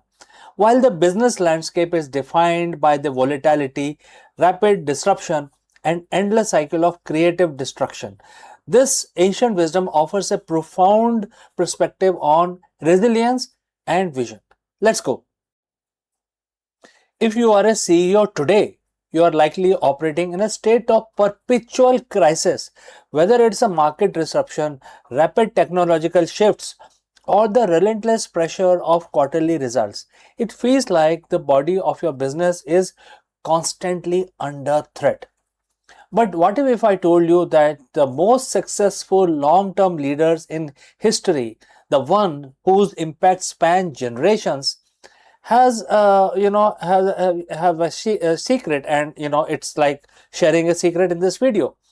It's not a new management framework or better AI tool. It's a 5,000-year-old perspective on reality. Today we're looking at CEO's immortal strategy derived from one of the most powerful verses in Bhagavad Gita, which is chapter 2 verse 20. So friends, if you have reached this far, please inform us from which city you have tuned in and in which language you are watching this video. This will help us determine the reach of our channel. Now, let's look at the verse. The verse starts and the quote begins, "There is no birth or death for the soul, nor does it ever cease to be. It is birthless, ageless, eternal, without a beginning or an end. Even with the destruction of the body, the soul is not destroyed." And the quote close. In a business context, what is the body and what is the soul? The body is your current product line, your quarterly revenue, your office space, even your current job title. These are temporary. They shift, they rise, and inevitably they undergo changes or destruction. What is the soul? This is your company's core purpose, its mission, and your fundamental vision. These are the aspects of your business that are ageless and eternal. The mistakes many CEO makes is attaching their entire identity and their entire strategic focus to the body while ignoring the soul. So how does a CEO operationalize this? How do you apply immortal thinking to the finite quarterly cycle? There are a few things that you need to do. First, stop managing the decay. When you focus purely on the body of your business, the metrics that fluctuate, you live in a state of fear. You fear losing market share. You fear the next innovation that might make your product obsolete. But if your strategy is rooted in your core purpose, you stop fearing death. You start disrupting, and you think that is not the end. But as shedding of the old to the make way for the new, that is what you do as a if you are not fearful, right? You're not holding on to things. Second, decoupling identity from the outcome. The most effective leader is like obsessed, observed, and those who can sit in the board meeting, face a disaster revenue report, and remain completely unshaken. Why? Because they know that a bad quarter is not the death sentence for their mission. They view their leadership as a process of service, not just just a game of numbers, etc. Third, think in eternity cycle. If this company were to disappear tomorrow, what value would remain? What is the soul of your brand? When you answer that, your daily decision changes. You stop chasing short-term growth at any cost and start building a legacy that truly outlasts your tenure. When you realize that your purpose is birthless and ageless, the stress of the current situation changes from heavy burden into strategic challenge. You are no longer fighting for survival, you are executing a vision. This isn't about being passive or ignoring the bottom line, it's about being unshakable. An immortal strategy means you're playing a game that no one can force you to quit. It transforms your leadership style from reactive management to proactive creation. So, as you head back into your week, today is Monday, right? I want you to ask yourself one question. Are you currently over invested in the body of your business, or are you nurturing its soul? The business might face challenges, the market might change, but if you lead with this eternal perspective, your vision remains indestructible. If this resonates with you, we can discuss it further if you have any specific question. What is the soul of your business? How do you protect it during the hard times? Please drop a comment below, and let's keep this conversation going. And I look forward to receiving your thoughts. Thanks for joining live. Thanks for watching. And remember, lead with purpose, think with eternity, and stay unshakable. See you in the next one. Long before telescope pierced the sky, Lagarde's verses and the Siddhantic model dare to chart the dance of eclipse and celestial cycle. They transform the cosmic mysteries into patterns of prediction, turning the heavens into grand clockwork that guided the rituals, harvest, and the human destiny. In their rhythm lies the echoes of our modern quest, from AI driven astronomy to climate cycles, proving that the ancient gaze at the star still illuminates the future. So let's find out more about Lagarde, the first timekeeper of the stars. Lagarde, often regarded as one of the earliest Indian astronomers, stands at the threshold of humanity's attempt to systemize the heavens. His Vedanga Jyotish was not merely a manual for ritual timing. It was a profound attempt to align human life with celestial rhythm. In those verses, eclipse, solstices, and the lunar cycles were not mystical accidents, but predictable phenomena woven into the cosmic order that could be calculated, anticipated, and honored. The Vedanga Jyotish revealed how uh, early human used to track the lunar month and aligned ritual calendar with the celestial cycle. Lagarde's insight show a sophisticated awareness of astronomy for his time. He described the constellations, seasonal markers, and the method for calculating solstices and equinox. So, in this essence, he transformed the sky watching into a structured science, bridging ritual practices with cosmic order. This was the seed of what later bloomed into Siddhantic traditions, a lineage of astronomical trustees that defined the planetary models, mapped eclipse with increasing precision, and sought to reconcile the observation with theory. Thus, a Siddhantic model from Aryabhat to Varahamitra carried Lagarde's impulse forward. They treated eclipse as a natural event causing by the interplay of earth, sun, and moon, stripping away the superstition and replacing it with the geometry and cycles. These texts became the most kind of a standing trustees, with the cosmos influencing even the Islamic astronomy and medieval Europe. And even the instruments of Jantar Mantar, which is in Delhi, centuries later. So they were not static sculptures, but evolving framework, absorbing new observations and recalibrating the celestial clock. The Vedang Jyotish, a text that systemized the astronomical knowledge during the late Vedic period. And his work was not abstract theory alone.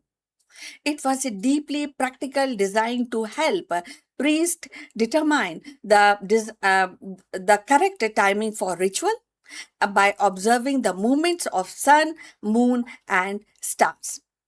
When we talk about 26 and these theories, these all written text and the observation, they resonate even today, which is really very striking. As the James Webb Space Telescope peer into the exoplanetary system and AI model simulate the cosmic dynamics, Lagarde's vision of cyclic order feels uncannily modern. So, his insistence that the ritual, agriculture, and the society must be synchronized with celestial cycle even mirror today's quest for sustainability, where the climate model, satellite data, and ecological rhythm demand human alignment with the planetary system. The Siddhantic tradition's emphasis on predictive accuracy and which echoes in the contemporary algorithm and the forecast eclipse, solar storms, and orbital mechanics with a breakthrough precision. So, beyond science, these ancient trustees remind us of humanity and its versus its practices in an age where the technology attempts us to dominate. The nature, Lagarde's cosmic whisper of coexistence, the eclipse. So that is also very, very important when these actually all trustees, all ideas and observation, which were actually established way before all these modern science evolved. So all the basis of or the modern science actually take, which is built on the nested theories which has been established by Lagarde way back in antiquity in India. So, when going forward, the eclipse, once feared, became a calculable wonder. Today, it is the spectacle that unites millions across the continent. The cycle he mapped reminds us that the progress is not linear but rhythmic. The civilization rise and fall is pattern as old as the stars. So, looking ahead, the impact of Lagarde's and Siddhantic model lies in their fusion of observation, ritual, and philosophy. They offer a template for integrating science with culture, prediction with meaning. As humanity prepares for the lunar bases, Martian calendar, and interstellar voyages, the question of how to live in harmony with celestial cycle will resurface again and again, even in the future. So, Lagarde's ancient verses may yet inspire a future where the cosmic order guide not only the ritual but the ethics of exploration. So, friends, if you have reached this far, please inform us from which city you have tuned in and which language you are watching this video. This will help us to determine the reach of our channel. So, let's continue with this interesting discussion. So, we were talking about Lagarde's profile when we talk about interstellar exploration and the cosmic and the stars. So the theory, the story of eclipse and the cycle is not confined to dusty manuscripts. So it is live in 2026 in telescope, in climate model, in collective awe of sky watchers. So Lagarde's legacy is definitely a reminder that science begins with a wonder and that the rhythm of cosmos once charted in palm leaf manuscripts continues to shape the destiny of our species. His legacy lies in laying the foundation for later Indian astronomy, So Lagat's text reminds us the earliest surviving record of astronomy in India. It also demonstrates how the ancient culture sought harmony between human life and celestial rhythms. A theme that continues to inspire both historians and astronomers today. His contribution is significant because it represents one of the earliest systematic attempt to codify the astronomical knowledge in India.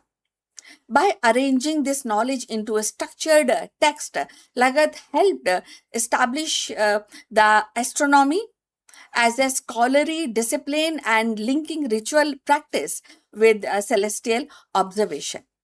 This synthesis of science and spirituality became a hallmark for ancient Indian thought.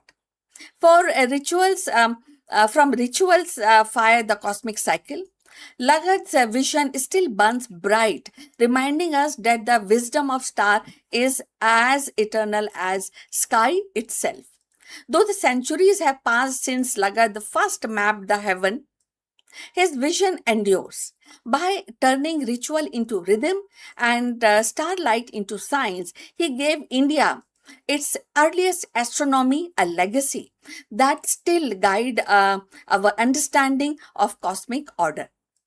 So, in every calendar, in every calculation of time, echoes the wisdom of the sage who saw the universe not as a chaos but as a harmony.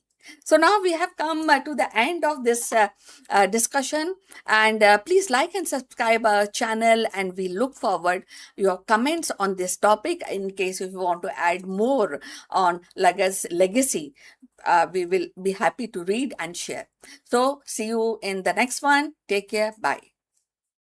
The idea of robots living alongside us has been belonged to the realm of science fiction. Yet today it is edging into the reality.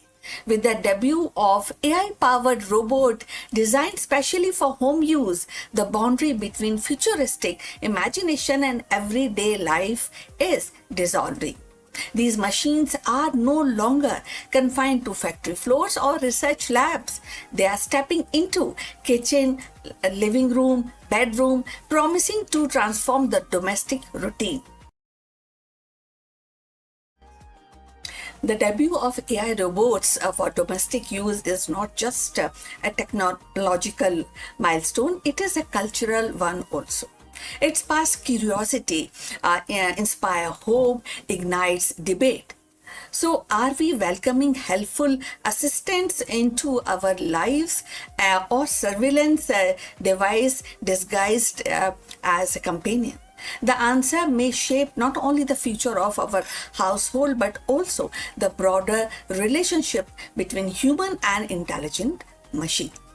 Artificial intelligence has begun to step out of the research lab and corporate offices into the most intimate of the space, our home. So debut of AI powered domestic robots marks a turning point in consumer technology, one that blends convenience with controversy. So these machines are designed to handle everyday tasks, tidying rooms, monitoring energy use, assisting with cooking, or even offering companionship. And this appeal lies in the promise of freeing up time, reducing household stress, and creating a seamless, smart living environment. For many consumers, the idea of robot that can anticipate the need and act autonomously and feel natural is the next step after smart speakers and connected appliances. Yet, that excitement is tempered by uneasy, and that is privacy debate over flared almost immediately. Unlike a vacuum robot that simply mop your floor plans, and these new AI robots can equipped with advanced sensory cameras, microphones, So they don't just clean, they observe, interpret, and learn. That means that they are constantly collecting data from household routine, personal habits, even private conversations. So, for some, this feels like inviting a surveillance device into the living room. The questions become who owns that data and how securely it is stored. So, if you have reached this far, please inform us from which city you have tuned in and in which language you are watching this video. This will determine the reach of our channel. So, going forward, the consumer interest is undeniable. Early demonstrations have drawn crowds, and pre-order suggests a strong demand. Families imagine robot that can help elderly relatives, parents, and vision assistants with the childcare. And the professionals see value in delegating some routine work. So, but alongside with enthusiasm, the critics warn of the risk of dependency and erosion of boundaries. So, if a robot can recognize emotions, respond to the stress, and adapt to the personal preferences, does it cross into the territories of replacing human interaction? So, and if the companies monetize the insight gathered from these robots, does the home cease to be a private sanctuary? So, this tension between innovation and intrusion defines the current debate. On one hand, AI robot for home use could actually revolutionize the domestic life. It can provide easiness in the domestic life, making home safer, more efficient, and more responsive. On the other hand, they raise profound ethical questions about autonomy, consent, and surveillance. The debut of these robots is not just a technological milestone, it is a cultural one too. It actually forces society to grapple with what we value more: convenience or privacy, automation or intimacy. For now, the spotlight remains on consumer curiosity. The allure of futuristic living is strong, and many are eager to experiment. But as adoption spread, the conversation will inevitably shift from novelty to accountability. The home, once the most private space, is becoming the next frontier for AI, and how we navigate this frontier will shape not only our domestic life but also our broader relationship with technology. The arrival of AI robots in our home is more than a technical upgrade. It is definitely, as we are discussing, cultural shift. These machines promise efficiency, they also promise safety, and even the companionship, yet they are that is a challenge of our notion of privacy, intimacy within the household. So, as consumer embrace this, and society must also confront the deeper questions: how much of our personal lives are we willing to share with the machines, and who ultimately control that information? So that is that whether they become a trusted helper or controversial intruders will depend only on the technological itself, but also value we choose to uphold as we invite artificial intelligence into our most private corners of our lives. So we have come to the end. Thanks for watching. Please like and subscribe our channel, and see you in the next one. But before we close this live streaming, few words about our affiliate partner. Stop settling for a good enough video. If your built-in laptop camera looks like a grainy mess, it is time for an upgrade. Want to instantly level up your video presence? I like to present the Lenovo Performance FHD webcam. This is a game changer for your desktop setup.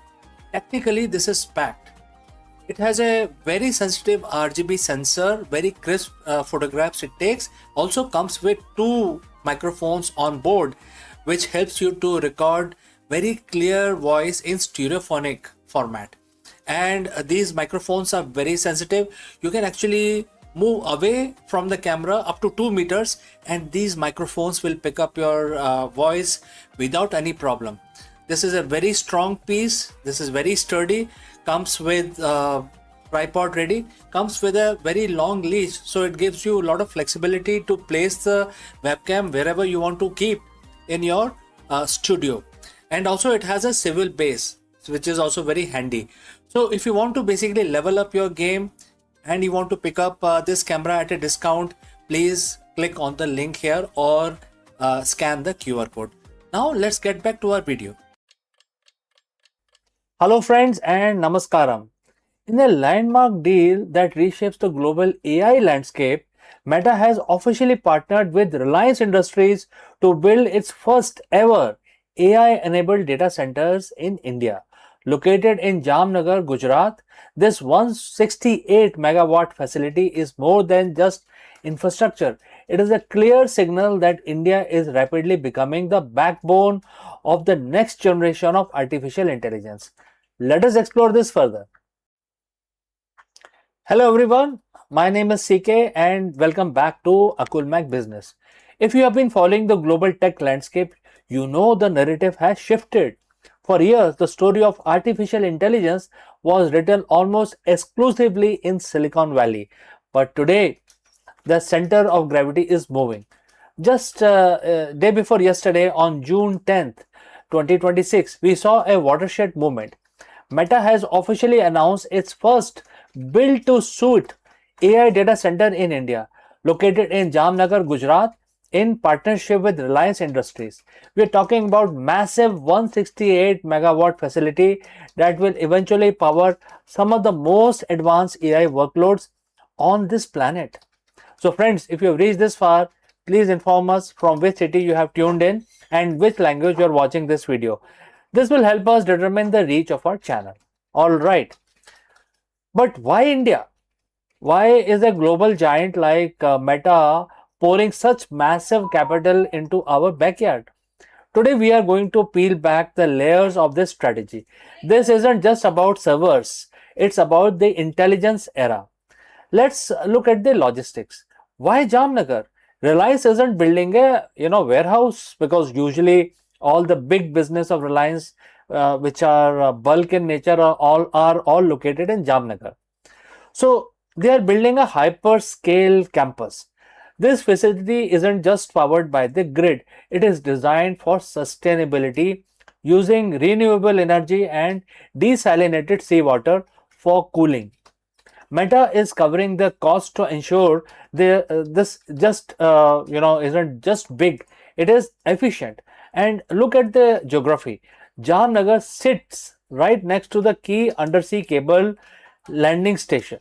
Meta is connecting this facility to Project Waterworth, the world's longest subsea cable system. This allows them to tie India's digital infrastructure directly to their global nervous system. For Meta, India isn't just a market of 1.4 billion people anymore. It is becoming a compute hub. They are betting that India's infrastructure can handle the most complex AI reasoning models, and they are backing it with over a gigawatt of renewable energy agreement with partners like CleanMax. Think back to 2016.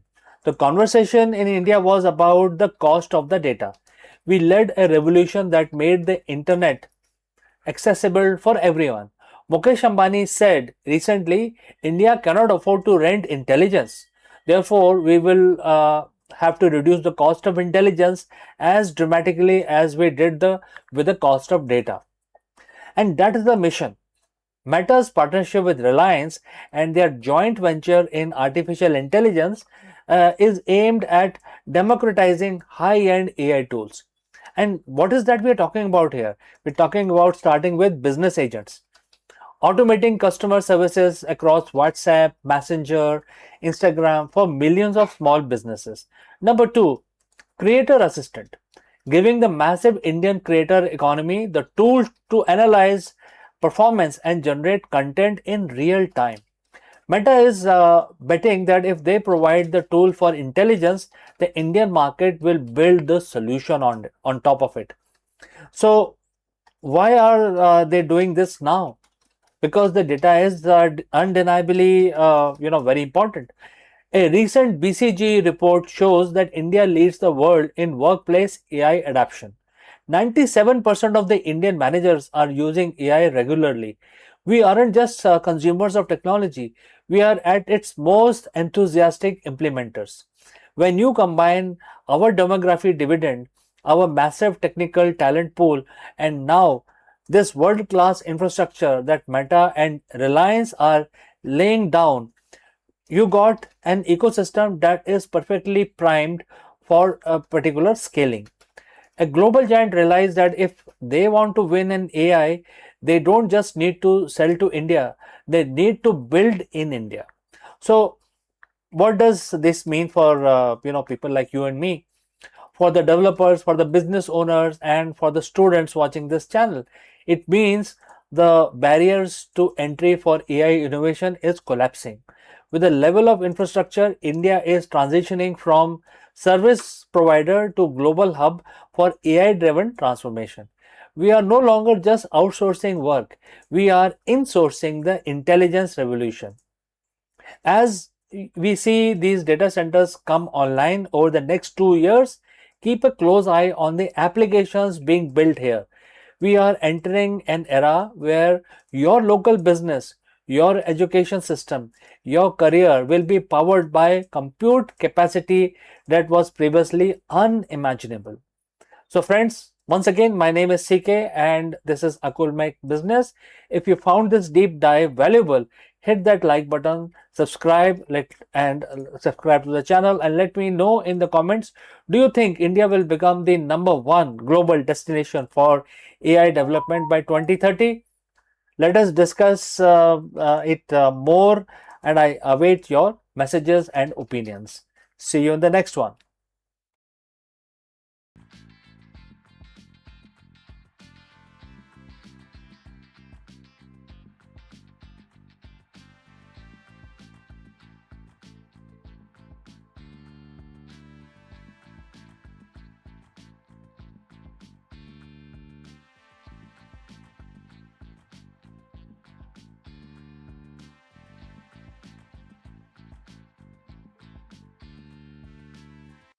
Hello friends, in this episode of Akulmach World, we dive into one of the most baffling discoveries in the modern astronomy.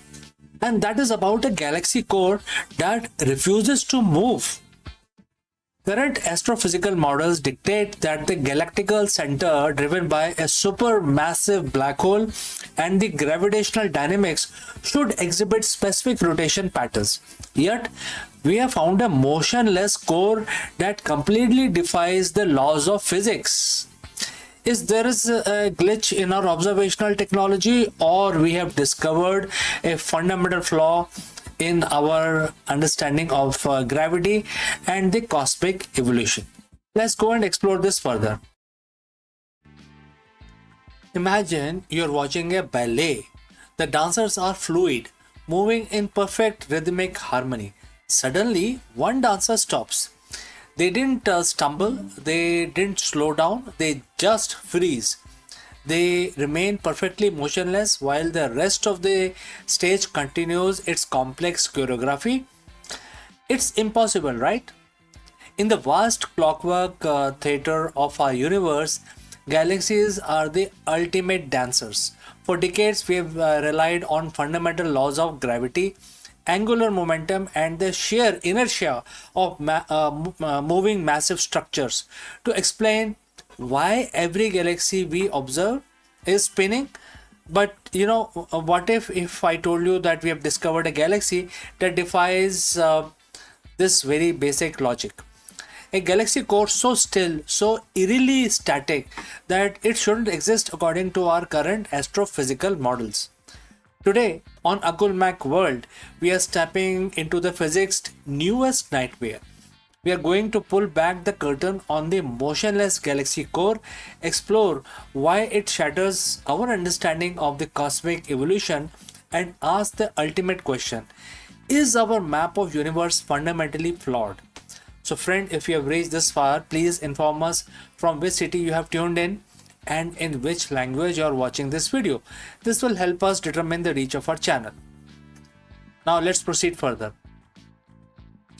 Before we look at the anomaly, we have to understand the norms. Galaxies aren't just collection of stars. They are gravitational engines. Whether it is a spiral like our Milky Way or a massive elliptical, they almost always exhibit rotation. Think of it like a whirlpool in a bathtub. If water spirals towards the drain, it carries everything with it. Galaxies form from collapsing cloud of gas and dust due to conservation of angular momentum. That collapses, create a spin and a cosmic certainty. Historically, when astronomers look at the galaxy spectrum, they expected to see a messy, rotating distribution of stars and gas moving in and out, but collectively following a predictable rotation curve. Even when we see something weird, we assume it's just the angle of telescope or a chaotic merger. But this new discovery, and it is not the perspective trick, it's a genuine defiance of structural physics. So, what are we actually looking at? The astronomers have identified galaxies, some dating back to less than 2 billion years after the Big Bang, that simply aren't rotating. It's a standard model. The rotating galaxies are always standard, isn't it? These objects should be rotating disk, but their data shows stars moving in random, disordered, orderly manner or entirely static path. It's as if the whirlpool never started. Now, there are theories. Some suggest these galaxies formed from the merger of two galaxies with nearly opposite angular momentum, essentially cancelling each other out, a cosmic stalemate. Others look at the role of the dark matter. We have seen in the recent news the groundbreaking research suggesting that in some cases we might not even be looking at the supermassive black hole at the center, but perhaps a super dense, compact core of fermionic dark matter that mimics a black hole and the black hole's gravitational shadow without the need of a traditional rotational mechanism. But even these theories feel like patchwork on a broken engine. When we find more of these still galaxies, it suggests that our standard model of how galaxies are born is actually missing a huge piece of puzzle. So why does this matter to you and me? Because it proves that our laws of universe are really just our best guesses so far. Every time we find a nightmare like this one, it's a signal that universe is far more diverse and stranger than our simulation predicted. If the galaxies can form and survive without the engines of rotation, it changes how we calculate the mass of the universe, how we understand dark matter distribution, and even how we view the history of our own galaxy. We are living through an era of astronomical upheaval. The more we see, the more we realize that the clockwork universe is actually a lot more mysterious than we ever dared to imagine. Is this galaxy a cosmic glitch, or is it the first clue to a new branch of physics we haven't even named yet? The search continues as we refine our data from telescopes like James Webb and the next generation of deep space scanners. One thing is certain: the universe doesn't owe us an easy explanation, and that's exactly why we keep looking. My name is Chandrakant. If you found this deep dive into the impossible as fascinating as I did, make sure to hit that like button, subscribe to Akulmach World for more deep dives into the science that shift our reality. And friends, I will also like to know what you think. Is this a failure of gravity or a hidden secret of the dark matter? Let me know in the comments below. Thanks for watching, and I will see you very soon in the next one. Before I go, I would like to speak few words about the affiliate partner. Stop settling for a good enough video. If your built-in laptop camera looks like a grainy mess, it is time for an upgrade. Want to instantly level up your video presence? I like to present the Lenovo Performance FHD webcam. This is a game changer for your desktop setup. Technically, this is packed. It has a very sensitive RGB sensor, very crisp photographs it takes. Also comes with two microphones on board, which helps you to record very clear voice in stereophonic format. And these microphones are very sensitive. You can actually move away from the camera up to 2 meters and these microphones will pick up your voice without any problem. This is a very strong piece. This is very sturdy. Comes with tripod ready. Comes with a very long leash, so it gives you a lot of flexibility to place the webcam wherever you want to keep in your studio. And also it has a swivel base, which is also very handy. So if you want to basically level up your game and you want to pick up this camera at a discount, please click on the link here or scan the QR code. Now let's get back to our video.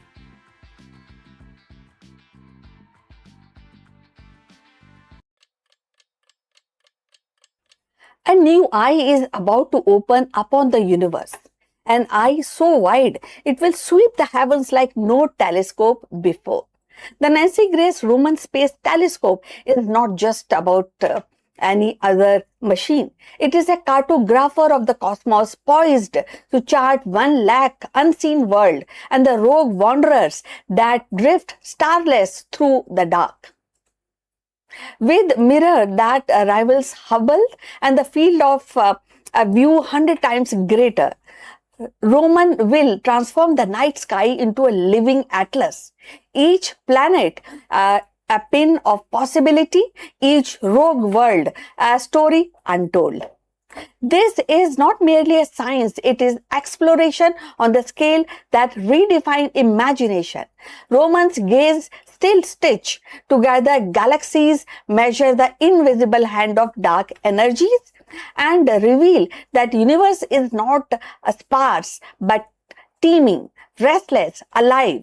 And its sweep, humanity will find not only few planets, but new questions, new frontiers, and perhaps new homes. So let's find out more. The Nancy Grace Roman Space Telescope is poised to become one of the NASA's most ambitious instruments, a cenital designed to widen humanity's cosmic horizon. Unlike telescopes that focus narrowly on a distinct galaxies or nearby stars, Roman's mission is panoramic and to sweep the sky with unprecedented breadth and cataloging world that drift untethered planets and orbit sun far beyond our reach. This is a wide view which allows astronomers to detect up to 1 lakh new planets, a staggering expansion of known cosmic sensors. Among these will be rogue world, planets that wander the galaxies without a parent star, drifting like celestial nomads through the dark. Each discovery will not only add to the tally of the world but also deepens the mystery of planetary formation, migration, and survival in the vastness of space. Roman's design is marriage of precision and scale. Equipped with a 2.4 meter mirror comparable to Hubble's but paired with the advanced detector, it can capture image covering areas of sky 100 times larger than Hubble's field of view. This means the entire star field, galactical cluster, and planetary nurseries will be revealed in a detail and offering astronomers a tapestry of cosmic evolution. Beyond planet, Roman will probe the dark energies that accelerate the universe expansion, map our understanding of cosmic history. Yet, its planetary catalogue may prove the most transformative, a reminder that the universe is not sparse but teeming with the world, each potential stage of chemistry, climate, and perhaps even life. So, if you have reached this far, please inform us from which city you have tuned in and in which language you are watching this video. That will help us to determine the reach of our channel. Now, let's continue with our discussion. In essence, the Nancy Grace Roman telescope is not just a machine, it is a promise that night sky hold far more than we have yet imagined, and that with each sweep of its gaze, humanity will step closer to answering the timeless question. What is that? Are we alone? Or are we one among countless travelers in universe of the world? So Roman is more than a machine, it is a storyteller of cosmos. Each discovery will be verse in the grand narratives of creation, migration, and survival, that again reminding us that the universe is not a silent void but a living expanse teeming with the with world. So its mission is both scientific and poetic.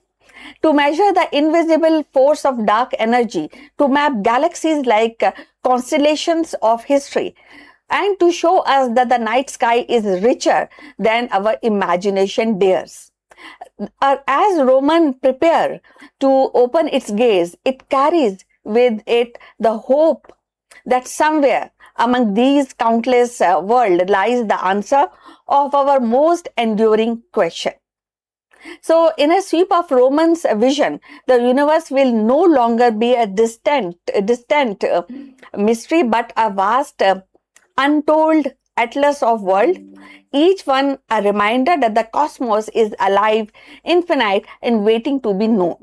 So, we have come to the end of this live streaming on this interesting topic. Thanks for watching, and please like and subscribe our channel, and I'll see you in the next one.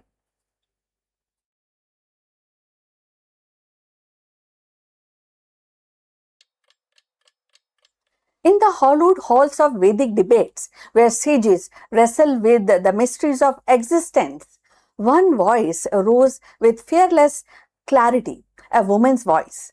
Gargi, Vachak Navi, and Brahmavadini of Upanishads did not merely join the discourse. She challenged it, questioning the very fabric of reality and daring to ask what lies beyond space, beyond time, and beyond known. She established gender equality.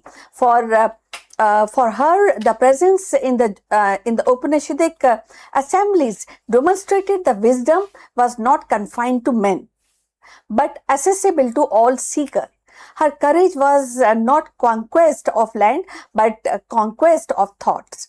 A victory that will still reverberates in 2026, reminding us that the pursuit of truth is not the greatest empire of all. So let's find out more about this. Gagi Vachak Navi, the fearless philosopher of the Vedic age, stands as one of the earliest recorded women intellectual in history. Her presence in the Brahmavadic Upanishad and is definitely monumental.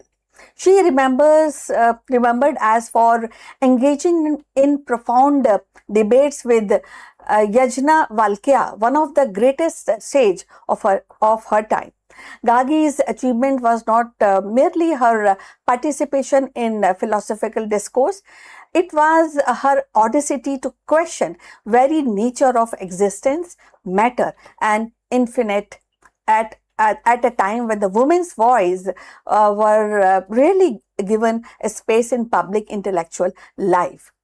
Her most famous inquiry with Yajnavalkya on what is the world woven, wrap and woof. She actually pressed further until she reached the ultimate questions of what sustain the universe beyond space and time. This relentless pursuit of truth established her as a philosopher of metaphysics, one who dared to probe the mysteries of Brahman, the eternal principle underlying all reality. Gargi's contribution was not only intellectual but symbolic. She embodied the spirit of inquiry, courage, and equality.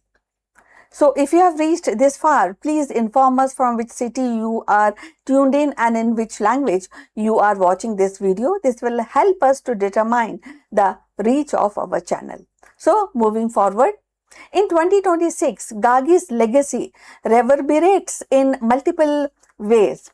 A woman across the world continues to break the barrier in science, technology, and leadership. Gargi's example reminds us that the intellectual courage knows no gender. She insists on questioning the infinite mirror, which actually mirrors today's exploration in quantum physics, cosmology, and artificial intelligence, where the humanity seeks to understand what lies beyond observable matters. Gargi's voice beyond a timeless call to challenge the boundaries, to ask questions that unsettle, and to embrace inquiries as the highest drama. Beyond her celebrated debate, Gargi's achievement includes philosophical authority, as she was recognized as Brahmavadini, a woman who had mastered the Veda and philosophy. Her role in education is also profound. Gargi is said to have taught and inspired others, proving that women are integral part to intellectual fabric of ancient India. She established gender equality. Her presence in Upanishadic assemblies demonstrated the wisdom was not confined to men but accessible to all seekers. And culturally and historically, Gargi became the symbol of fearless inquiry. Her name invoked in later tradition as exemplar of women's intellectual and power. Her impact in 2026 is profound. In an era striving for inclusivity, Gargi's life reminds us that the root of equality and intellectual freedom run deep in Indian civilization. She challenged modern society to ensure that women's voices are not only heard but celebrated in every sphere, from philosophy to politics, from science to spirituality. Thus, Gargi Vachak Navi's achievement is twofold. She expanded the horizon of metaphysical thoughts and she shattered the barriers of gender in intellectual discourse. In 2026, her legacy inspires us to keep questioning, to embrace the diversity of thought, and to recognize that the pursuit of truth is the greatest achievement of all. Gargi Vachak Navi's voice, rising from the sacred assemblies of Upanishads, continue to echo across the centuries as the beacon of fearless inquiry. Her achievement was not only in questioning Yajnavalkya, but infinite, and in proving that is definitely infinite in proving the wisdom, and wisdom has no boundaries, and her achievement also actually declaring that gender or tradition, there you can actually it's not confined to gender and tradition. So in 2026, her legacy stands as a mirror to our own age, an era where women lead in science, technology, philosophy, carrying forward the same spirit of audacity that Gargi embodied. She reminds us that the true empire is not built on conquest of or power, but on the courage to ask, to challenge, and to seek the eternal truth. Garvey's triumph lies in her refusal to be silent, her insistence that the infinite must be questioned, her gift of showing humanity that the pursuit of knowledge is itself is the highest drama. So her voice endures and urges us to keep questioning, keep seeking, and keep breaking boundaries, because the unconquerable achievement is not in answers but in the eternal quest itself. So we have come to the end of this video. Thanks for watching, and please like and subscribe our channel, and see you in the next one.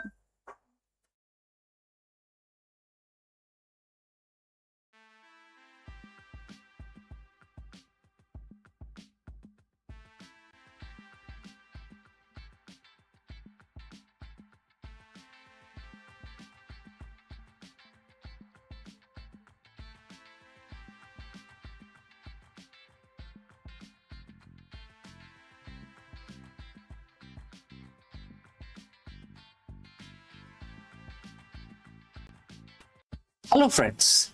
In today's hyper-connected yet fragmented business world, a CEO's greatest asset isn't just data, it is the universal awareness. In this video, we explore the profound leadership lesson hidden within Bhagavad Gita and how its wisdom can transform a busy executive into an omnipresent executive. Let's go and discuss this further. In the world of business, we are taught that results are everything. Quarterly earning, market share, profits, these are the metrics of our worth. We spend our life chasing the fruits, but there is a ceiling to that kind of leadership. Eventually, the chase leads to burnout, short-sightedness, and a strong sense of emptiness. 5,000 or 7,000 years ago, on a different kind of a battlefield, Bhagwan Krishna gave Arjun a piece of advice that is arguably the most sophisticated management strategy ever recorded. Today we are looking at chapter 8, verse 28. It is the secret to why the most iconic CEOs don't actually chase results, they transcend them. So friends, if you have reached this far, please inform us from which city you have tuned in and in which language you're watching this video. This will help us determine the reach of our channel. Let's proceed further and let's examine the verse. And the quote starts, a yogi who performs devotional service transcends the fruit of Vedic study, austerities, sacrifices, charities, and pieties. He attains my supreme eternal abode. And the quote close. Let us translate that into an executive speak. In the ancient context, the Vedic study and the austerities were the standard best practice for success. In today's term, these are your MBAs, your 80 hours work week, your strategic philanthropy, and the corporate social responsibility. Krishna isn't saying these things are bad. He's saying these are, intermediate goals. A yogi CEO doesn't just do the work to get the result. They perform the devotional service. In business, we call this purpose-driven leadership. Why does Bhagwan Krishna tells us to transcend the fruits? Because when a CEO is obsessed with the fruit, which is in other terms is profit, or the exit strategy, three things can happen. First, risk aversion. You become afraid to innovate because you might lose the immediate prize. Second, short-termism. You sacrifice the health of the company in your 5-year bonus and year on year. So basically you're now waiting for 5 years, and then on every year you're basically ignoring the company's health. Third, anxiety. Your peace of mind is at a mercy of the market. So when the verse talks about transcending the fruits, it's about decoupling your identity from the outcome. When you stop chasing the result, you gain the clarity to see the move that actually wins the game. And the verse mentions about devotional service.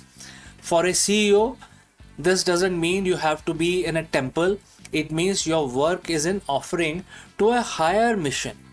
Think of the Yuan Koinard at Patagonia or Satya Nadella's shift at Microsoft. They shifted from beating the competition to a higher purpose. When you lead with a devotion to a mission, whether it's solving a climate crisis or empowering every person on the planet, the fruit, which is the profit and the piety, come as the natural byproduct. By aiming for the supreme abode, which we can interpret as the ultimate vision or your legacy, you automatically satisfy all the smaller matrices of success. The verse concludes, and the quote starts, "He attains my supreme eternal abode," quote close. For a leader, the supreme abode is the state of equanimity. It is the ability to lead from a place of inner stillness. While the other CEOs are panicking over a bad quarter, the yogi CEO remains fixed on the eternal vision. This isn't just the spiritual fluff, it is the competitive advantage. A leader who cannot be shaken by the fruits is the most dangerous competitor in the room because they are playing an infinite game while everyone else is playing a finite one. So, here is the challenge for the modern executive. Look at your sacrifices and your charity and your studies. Are you doing them just for the fruits? Well, I think that's a question that you can send it across to us if you want to share. Chapter 8, verse 28 invites you to level up, stop chasing the quarterly numbers, quarterly earnings, start performing your leadership as a service to a higher purpose. When you transcend the result, you don't lose them, you master them. The best CEO don't just build companies, they attain a legacy that lasts. They reach their supreme abode. So friends, are you ready to stop chasing this, start chasing the result and start transcending? Do let me know. Thanks for watching, and if you have any questions, please do not hesitate to send it across. Before I go, I would like to speak few words about our affiliate partner. Stop settling for a good enough video. If your built-in laptop camera looks like a grainy mess, it is time for an upgrade. Want to instantly level up your video presence? I like to present the Lenovo Performance FHD webcam. This is a game changer for your desktop setup. Technically, this is packed. It has a very sensitive RGB sensor, very crisp photographs it takes. Also comes with 2 microphones on board, which helps you to record very clear voice in stereophonic format. And these microphones are very sensitive. You can actually move away from the camera up to 2 meters and these microphones will pick up your voice without any problem. This is a very strong piece. This is very sturdy. Comes with tripod ready. Comes with a very long leash, so it gives you a lot of flexibility to place the webcam wherever you want to keep in your studio. And also it has a swivel base, which is also very handy. So if you want to basically level up your game and you want to pick up this camera at a discount, please click on the link here or scan the QR code. Now let's get back to our video.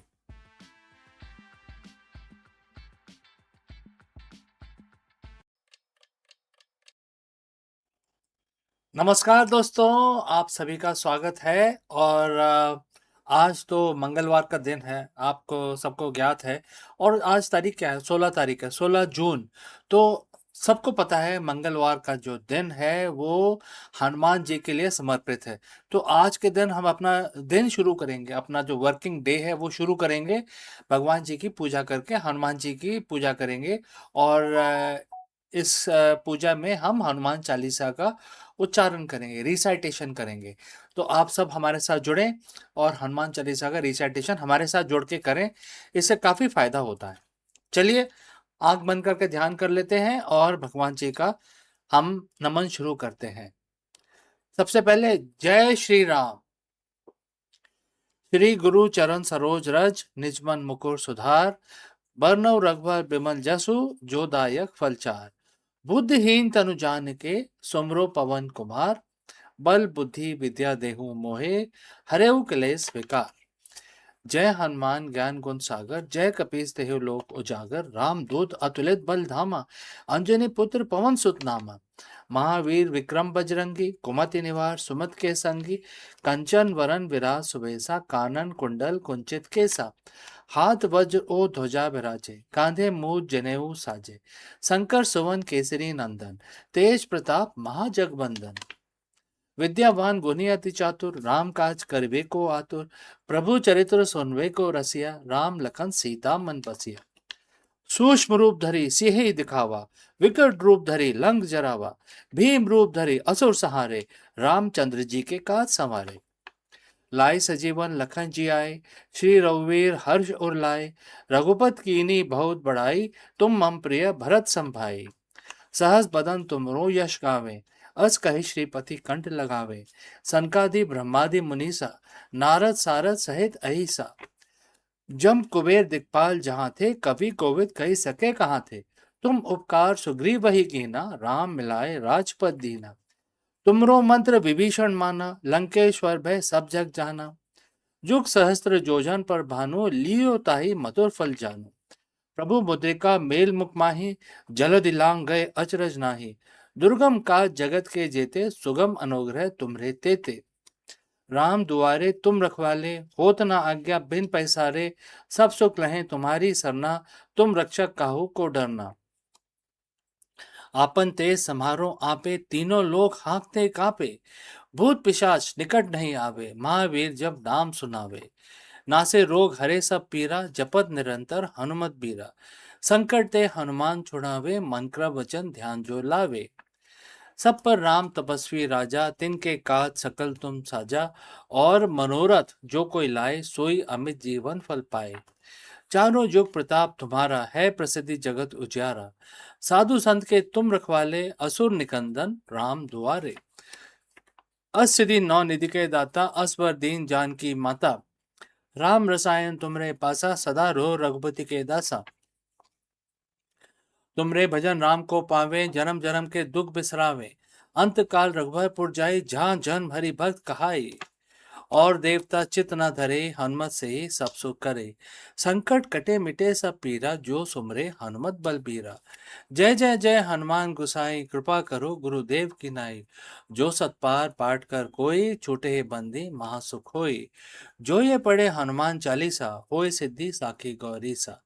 Tulsidas सदा हरि चेरा, कीजे नाथ हृदय में डेरा। पवन तनय संकट हरन, मंगल मूरत रूप। राम लखन सीता सहित, हृदय बसो सुरभूप। जय श्री राम जय श्री राम जय श्री राम। तो दोस्तों, आज हमारी पूजा संपन्न हुई और हम अपना अब दिन शुरू करेंगे। इस वीडियो में आपसे विदा लेता हूं। आपका दिन शुभ रहे। नमस्कार।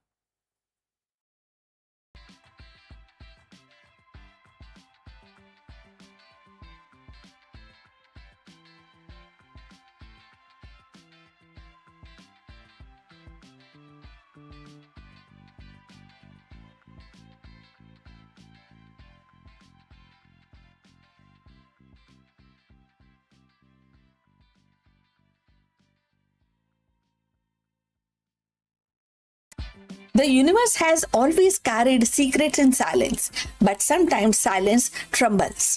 When black hole collides, they send ripples across space-time, gravitational wave that race through the cosmos like a faint echo of creation itself. For decades, these waves were thought to be mere messenger of cosmic violence. Yet now, the hidden within their rhythm, scientists believe that they may have uncovered something far more profound and the elusive fingerprint of dark matter. Dark matter, the invisible weight that binds galaxies together, has long been the phantom of physics, felt but never seen, and in theory never touched.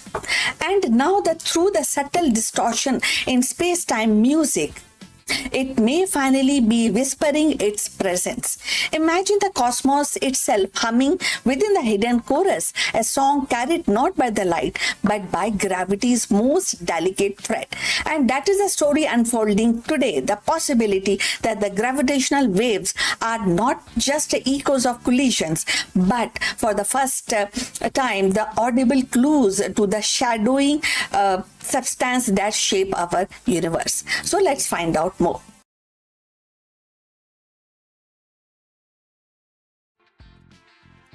In the vast silence of cosmos, there are whispers too faint for human ear, yet powerful enough to reshape our understanding of reality. Among these whispers are gravitational waves, ripple in space-time born from the violent collisions of black holes and neutron stars.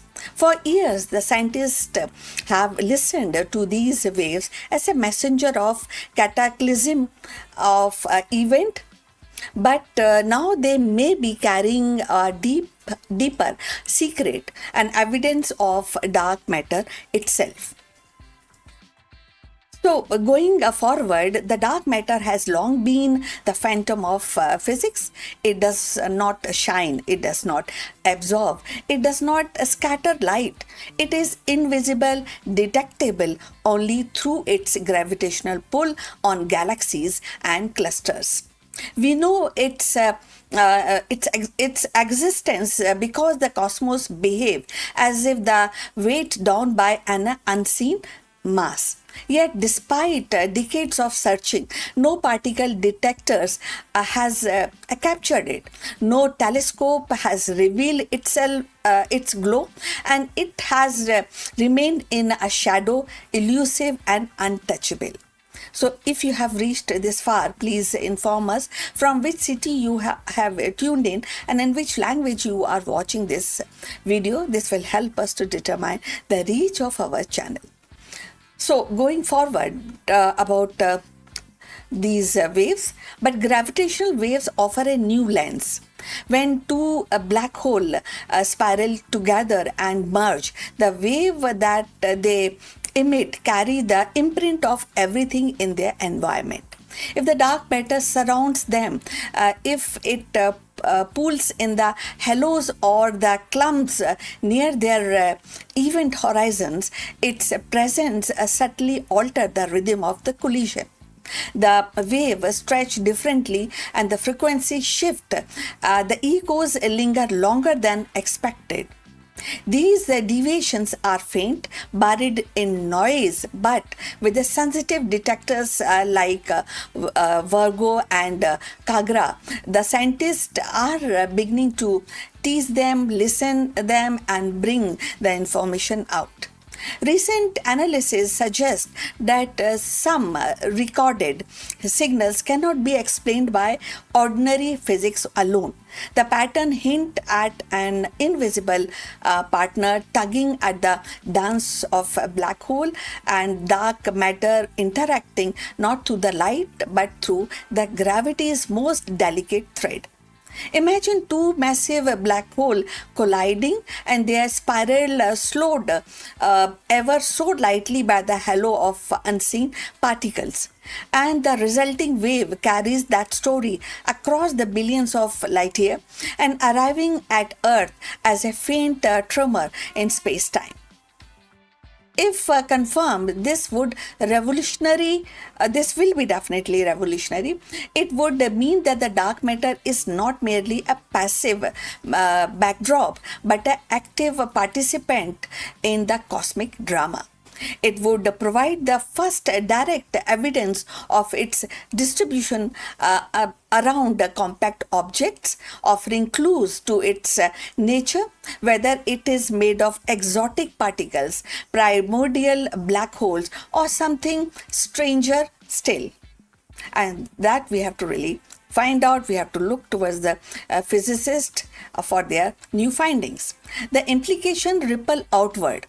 Dark matter may influence how galaxies form, how stars die, and how the universe itself evolve. So, by mapping its fingerprints in gravitational waves, scientists could chart its hidden architecture, tracing the invisible presence upon which the cosmos is built. It is as if we are learning to read a secret language written into space time itself. For the layperson, the idea is both haunting and very exciting.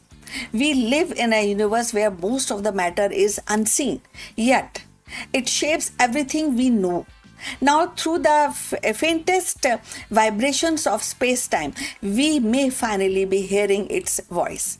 So, dark matter, once silent, is actually beginning to speak through the music of colliding black holes. So, as detectors grow more sensitive and the data accumulates, the whisper will become clearer. Each new gravitational wave may carry another clue, another brush stroke in the portrait of invisible.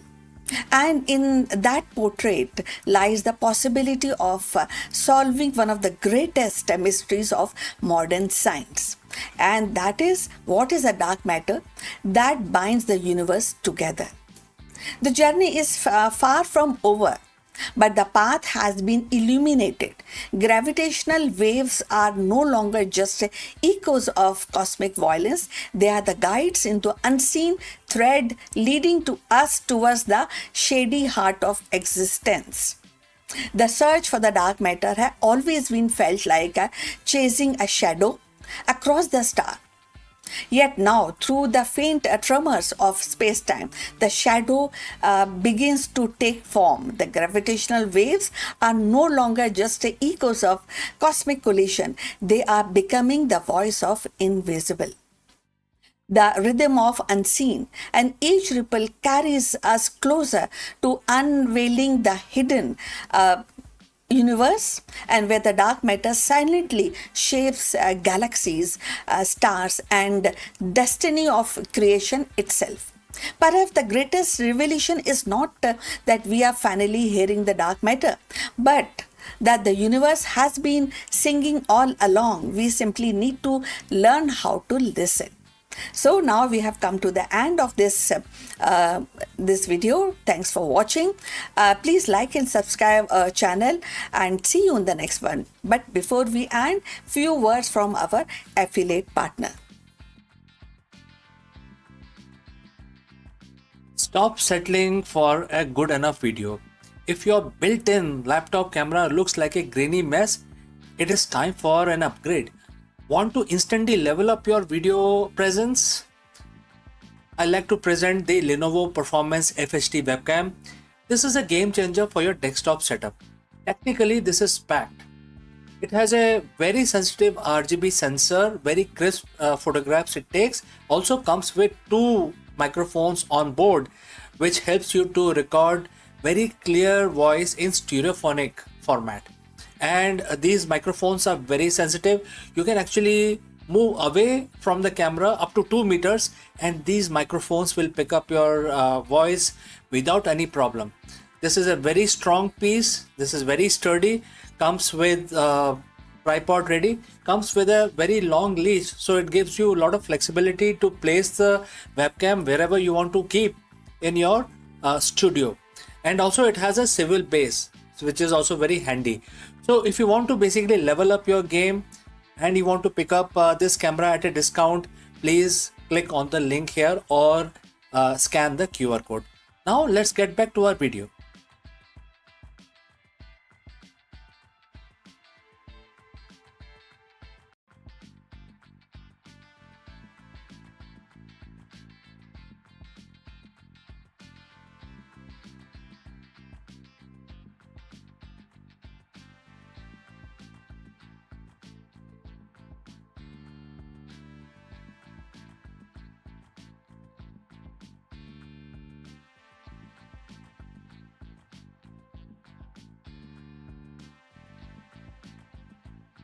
In the grand tapestry of India's scientific heritage, Bhaskar II shines not merely as a mathematician, and astronomer of 12th century, but as a visionary whose idea pulse with the relevance even in 2026.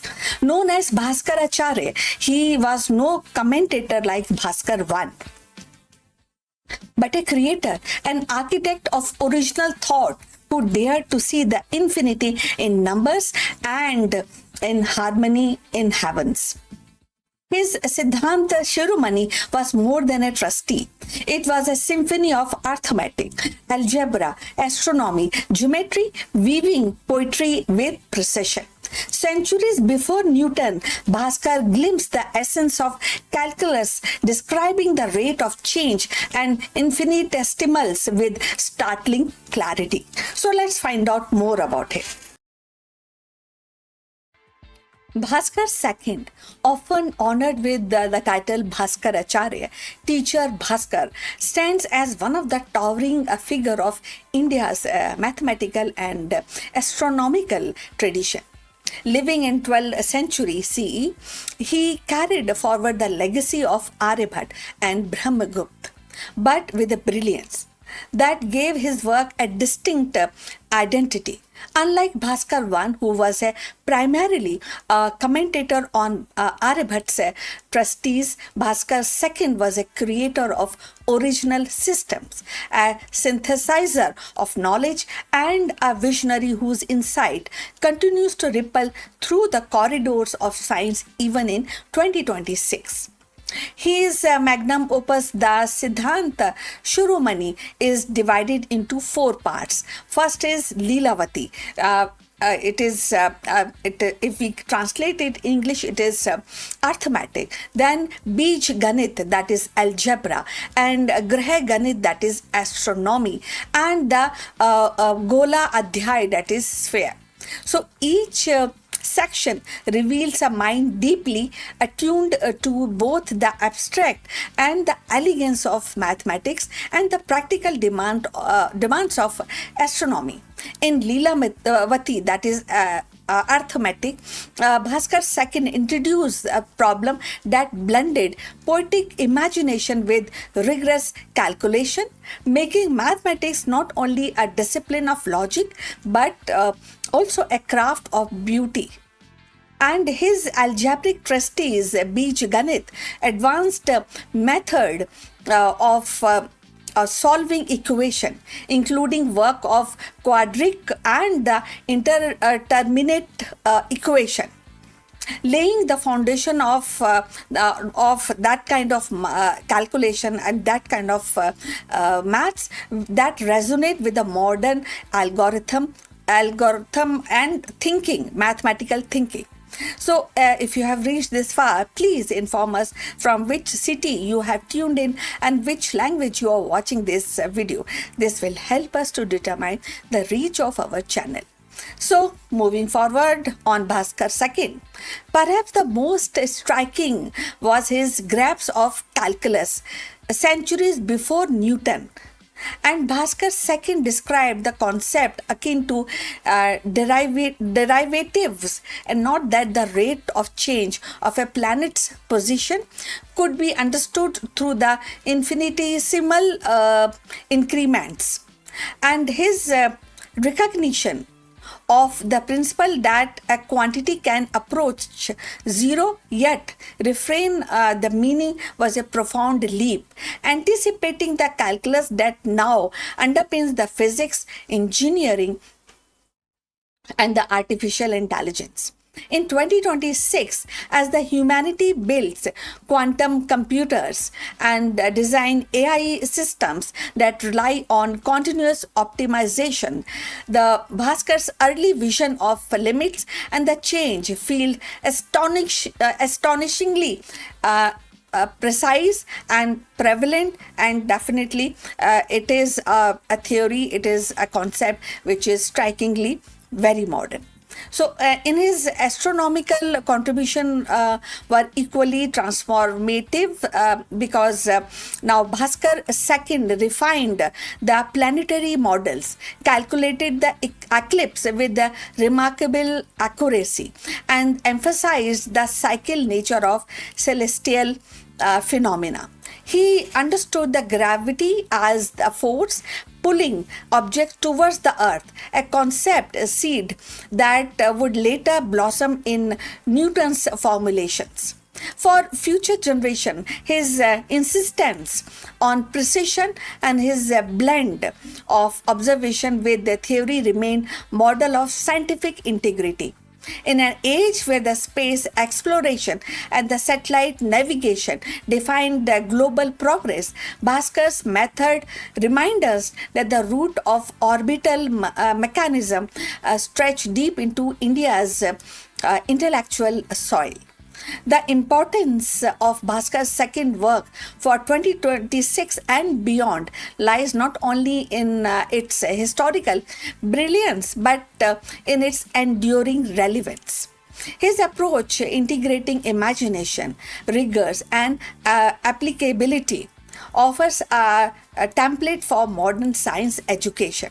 As we confront the challenges from climate modeling to AI ethics, his example teaches that mathematics is not merely a tool but a language of truth, capable of bridging the infinite and the practical. For young learners, his poetic problem in Leelavati showed that the creativity and the calculation are not opposite but a partner.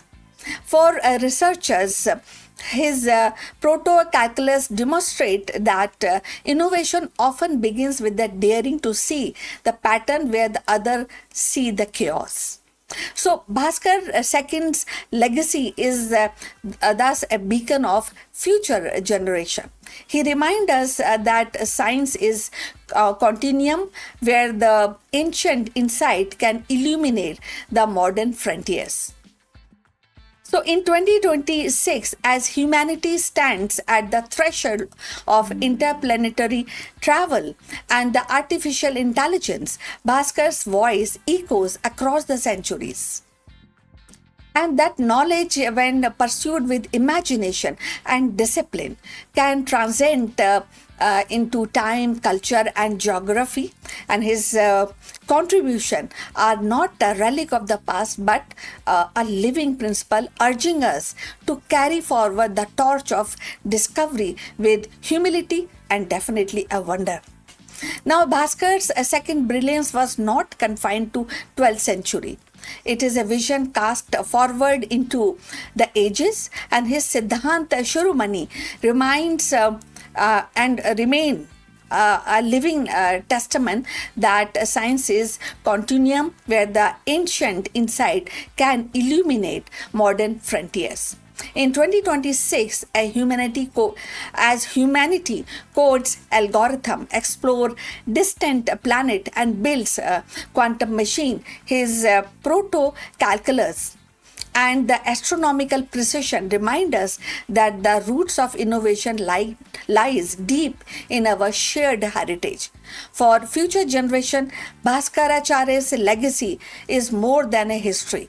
It is a guiding light, urging us to blend creativity with rigor, imagination with discipline, and to carry forward the eternal dialogue between numbers and the cosmos. His work endures a promise that the knowledge, when pursued with wonder, can transcend into centuries and shape the destiny of tomorrow. So, we have come to the end of this video. We look forward for your comment on this subject. Please like and subscribe our channel and look forward in the next one. But before we end, a few words from our affiliate partner. Stop settling for a good enough video. If your built-in laptop camera looks like a grainy mess, it is time for an upgrade. Want to instantly level up your video presence? I like to present the Lenovo Performance FHD webcam. This is a game changer for your desktop setup. Technically, this is packed. It has a very sensitive RGB sensor, very crisp photographs it takes. Also comes with 2 microphones on board, which helps you to record very clear voice in stereophonic format. And these microphones are very sensitive. You can actually move away from the camera up to 2 meters, and these microphones will pick up your voice without any problem. This is a very strong piece. This is very sturdy.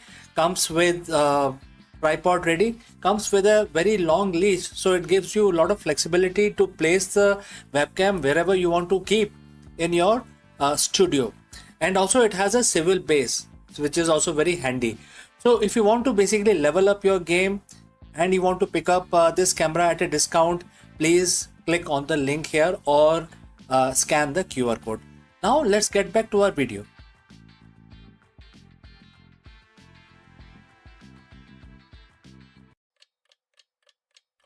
भारतीय इतिहास की धारा में कई योद्धा आए और गए, पर कुछ नाम ऐसे हैं जो सदियों तक गूंजते रहते हैं।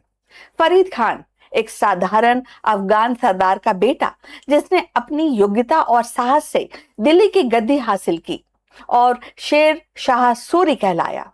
उनकी कहानी केवल सत्ता की नहीं है, बल्कि दूरदर्शिता की, प्रशासनिक सुधार की और अदम्य संकल्प की है। चलिए और जानते हैं इनके बारे में। और भारतीय इतिहास में कई ऐसे शासक हुए जिन्होंने अपनी योग्यता और दूरदर्शिता से समय समय पर इतिहास की और समय की धारा बदली। उनमें से एक नाम है फरीद खान, जो आगे चलकर शेर शाह सूरी के नाम से प्रसिद्ध हुए। उनकी कहानी केवल सत्ता प्राप्ति की नहीं है, बल्कि प्रशासनिक कौशल और न्याय प्रियता की है। फरीद खान का जन्म अफगान सरदार हसन खान सूर के घर बिहार के सासाराम में हुआ। बचपन से ही उनमें नेतृत्व की क्षमता और शिक्षा की प्रति लगाव था। उन्होंने जौनपुर में शिक्षा प्राप्त की और वहीं से प्रशासनिक ज्ञान अर्जित किया। युवा अवस्था में ही अपने पिता की जागीरों का प्रबंधन संभाला। उनकी दक्षता और न्यायप्रियता ने उन्हें जनता में लोकप्रिय बना दिया। कहा जाता है कि एक बार उन्होंने अकेले ही शेर का सामना कर उसे मार गिराया और तभी से लोग उन्हें शेर खान के नाम से बुलाने लगे। समय के साथ उन्होंने अपनी शक्ति बढ़ाई, बंगाल पर अधिकार किया। 1539 में चौसा की लड़ाई और 1540 में कन्नौज की लड़ाई में उन्होंने मुगल सम्राट हुमायूं को परास्त कर दिल्ली की गद्दी हासिल की। यहीं से उनकी पहचान बनी शेर शाह सूरी, सूर साम्राज्य का संस्थापक।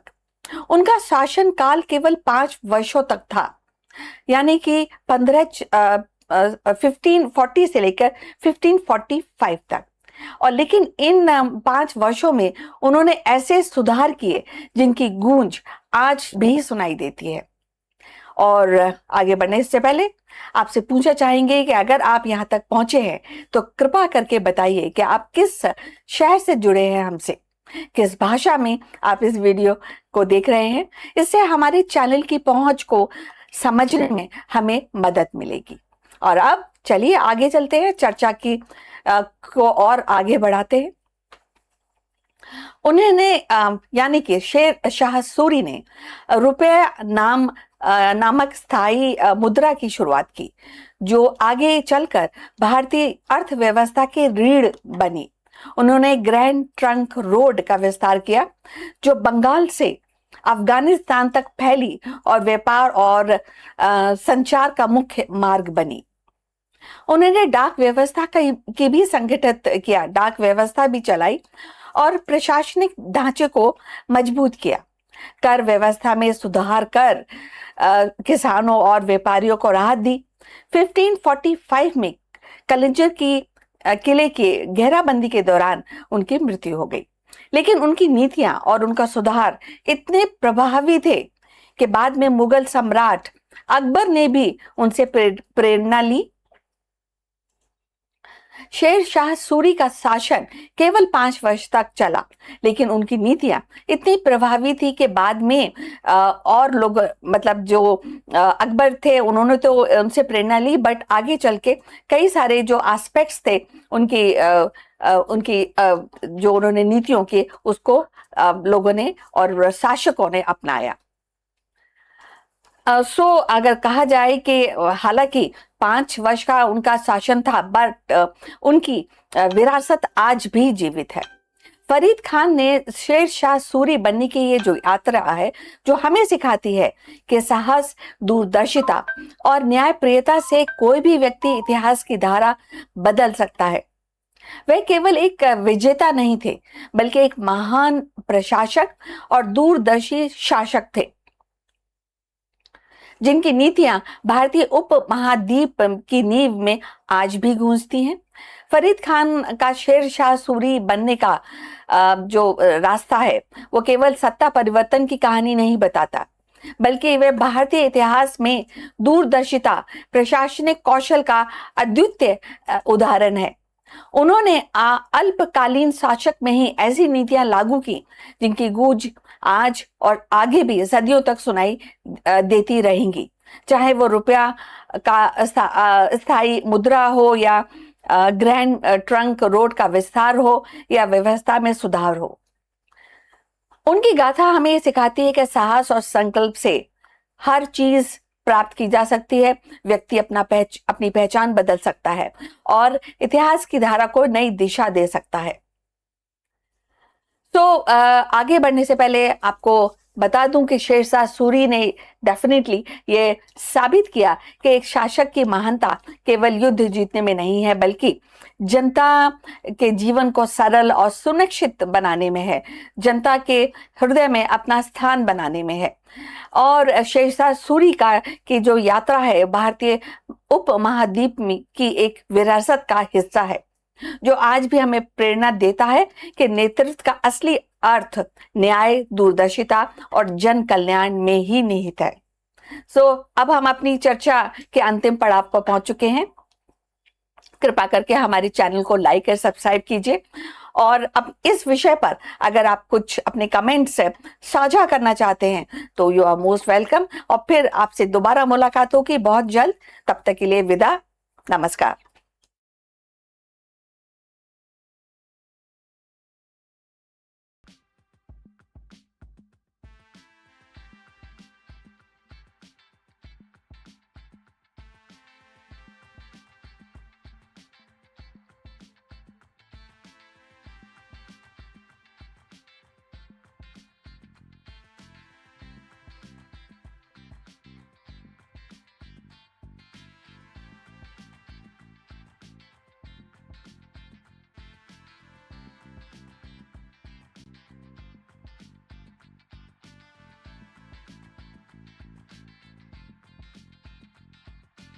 For years, Anthropic Claude was known for as a conversational powerhouse on AI that could reason, that could assist, and also solve the complex tasks.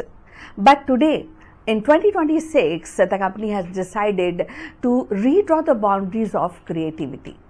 With the debut of Claude Design, Anthropic actually has stepped boldly into the visual arena, and where it offers the tool that transform and to the plain language into a polished and presentation, prototype and marketing visual. This is not just another AI feature, but it is reimagination of how the idea takes shape. No templates, no plain canvases, just words flowing into images. For entrepreneurs, for educators and the creators, Claude Design promises speed and accessibility. And for a design industry, it raises the questions about the originality and artistry, and the role of human imagination in the era of machine learning, machine marketing, visual. So let's find out more about this. In the spring of 2026, the Anthropic, the company best known for its conversational AI assist Claude, and unveiled the bold new frontiers. The Claude design, and which is actually making a lot of waves in the industry. This debut marks a significant expansion of the Claude ecosystem, moving beyond the text and the code into the realm of visual creation. For years, the Anthropic had positioned itself as a competitor to OpenAI and Google in the natural language space. But with the Claude design, it signals a deep ambition to redefine how humans interact with creativity itself. The Claude design is powered by Anthropic's most advanced model, Claude Opus 4.7, a multi-model system capable of interacting not just words but visual concepts, and that this also allows the tool that the user to describe an idea into a natural language. A sleek pitch deck for a fintech startup or a prototype layout for a mobile app, and watch that the AI generates a polished professional grade visuals. Presentation, one pager, product mock-ups, and marketing materials can be drafted in minutes. And bypassing the traditional blank canvas problem that has a long haunted designers and entrepreneurs. So the launch of Claude design is not just about convenience. It is about accessibility. And Anthropic envisions a world where the founder, the product managers, and the market people who may lack formal design training can still produce compelling visual that communicate their ideas effectively. In this sense, the Claude design democratizes creativity, lowering the barriers and accelerating the workflow. So if you have reached this far, please inform us from which city you are watching and in which language you are watching this video. This will help us to determine the reach of our channel. So moving forward, for startups, the implications are enormous. A founder preparing for an investor's pitch can now generate a professional deck overnight. So marketers can prototype campaign visuals without actually waiting for a design team. And even the educator and the students can use Claude design to create very designing and engaging presentation with minimal effort. And unsurprisingly, the debut has sparked comparison with established platforms like Canva, Figma, and Adobe Photoshop. So analysts have already begun asking whether Claude design could be Canva killer.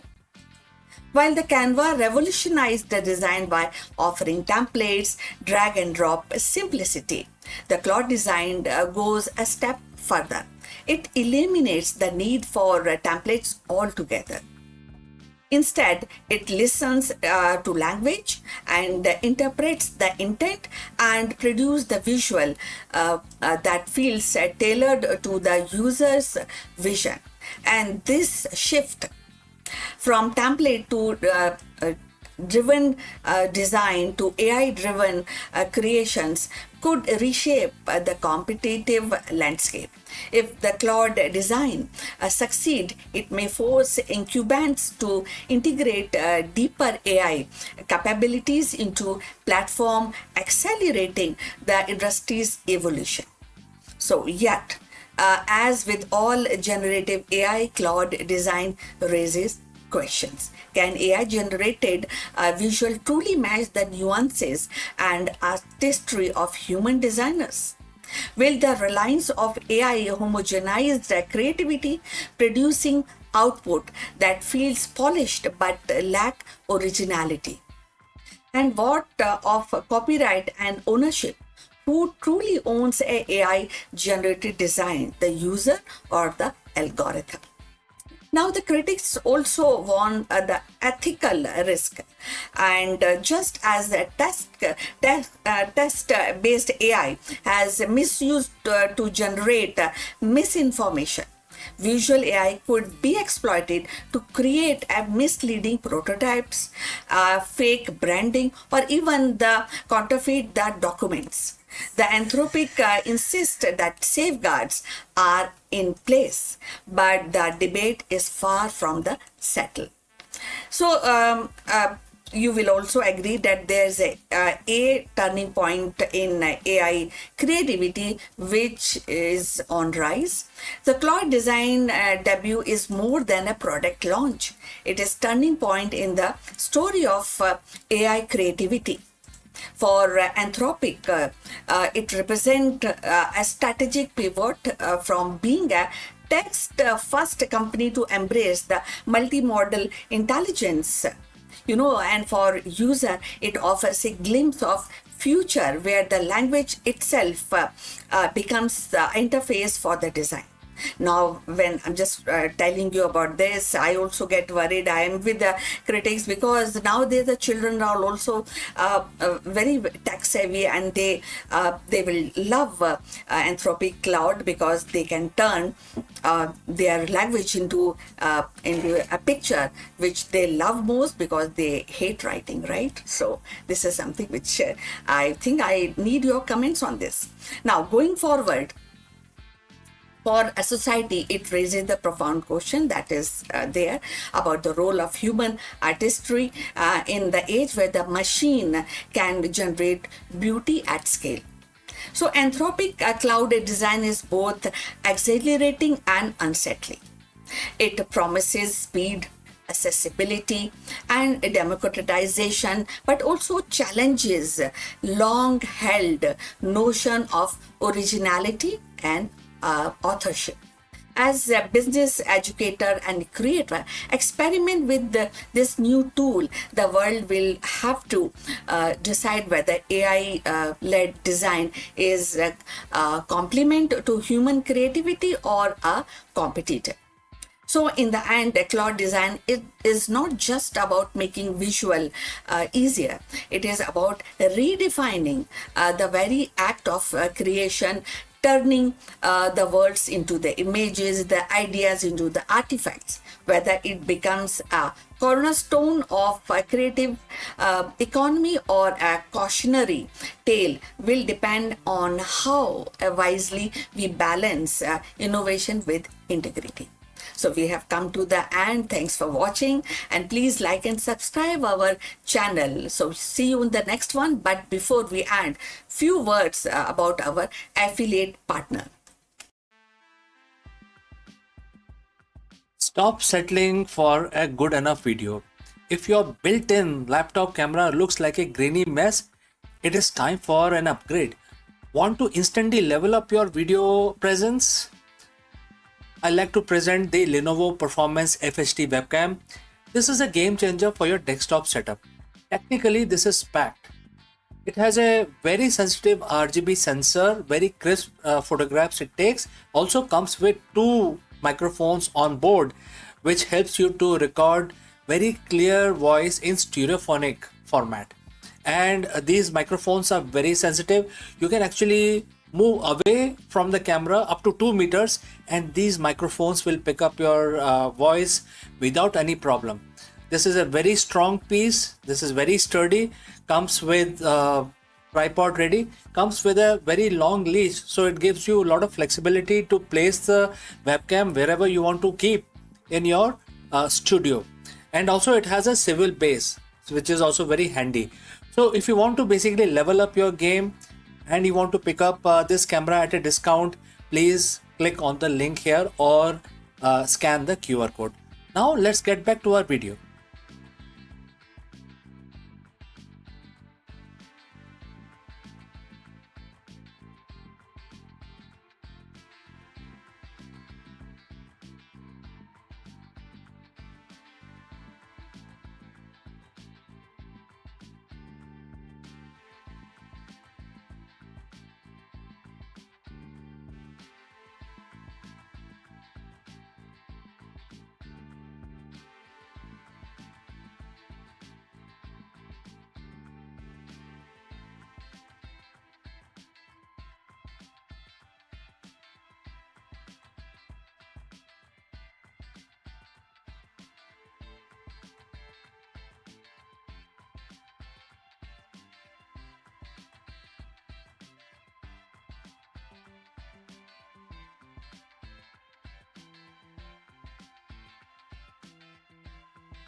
Long before the telescope pierced the skies of Renaissance Europe, a brilliant mind in 5th century India dared to challenge the cosmic order. And Aryabhat, through his Aryabhatiya, that suggested that the earth itself was not a still center of the universe, but a rotating sphere and its motion explaining the dance of stars and the cosmos. In doing so, he planted the seed of heliocentrism nearly 1,000 years before Copernicus. So, in 2026, as humanity propose an interplanetary mission and debates on the ethics of AI, design, science, and Aryabhat vision feels startlingly modern. What do you feel about that? Now, going forward, his courage to question orthodoxy mirror our own struggles to redefine boundaries, whether in space exploration or in digital knowledge or in global collaboration. What he offered was not just astronomy, but a philosophical revolution. A reminder that Earth is but one participant in the vast cosmic symphony. So, in the year 499 CE, a young mathematician and astronomer from India named Aryabhat composed Aryabhatiya, a text that would ripple across the centuries. And within its verses lay a daring proposition. The earth was not the immovable center of the universe, but a rotating sphere where it also it's explained, the rotating sphere which explains the rising and settling the star. This insight subtle but yet it was really profound at that point of time, and it also hinted at a heliocentric order, placing the sun at the center of the planetary motion, and nearly thousands years before Copernicus formalized the idea in Renaissance Europe. So Aryabhat's vision was revolutionary because it challenged the prevailing geocentric worldwide. And in both Greece and Roman, and even in Indian traditions, Earth was thought to be fixed with celestial bodies revolving around it. Aryabhat broke from this orthodoxy, suggesting that the apparent daily movement of heavens was due to Earth's own rotation.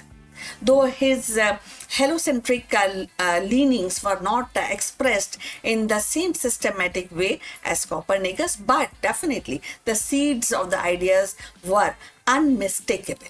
So if you have reached this far, please inform us about your city and from where you are tuned in, and in which language you are watching this video, and this will definitely determine the reach of our channel.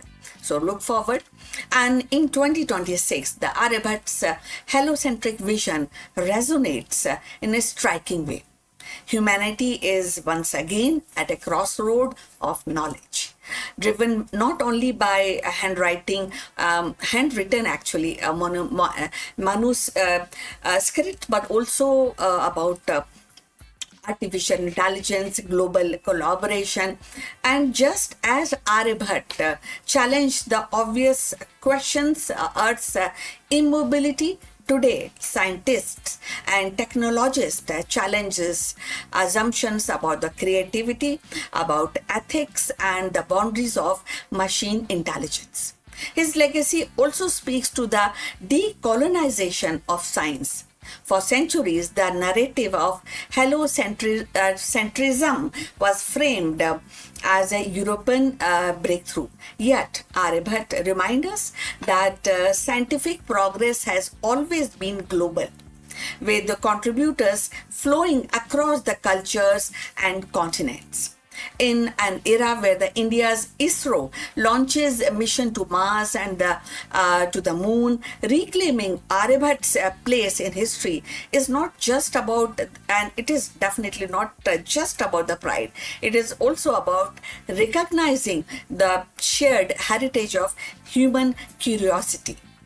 So Aryabhat's genius lay not only in his astronomical imagination, but in his mathematical rigor.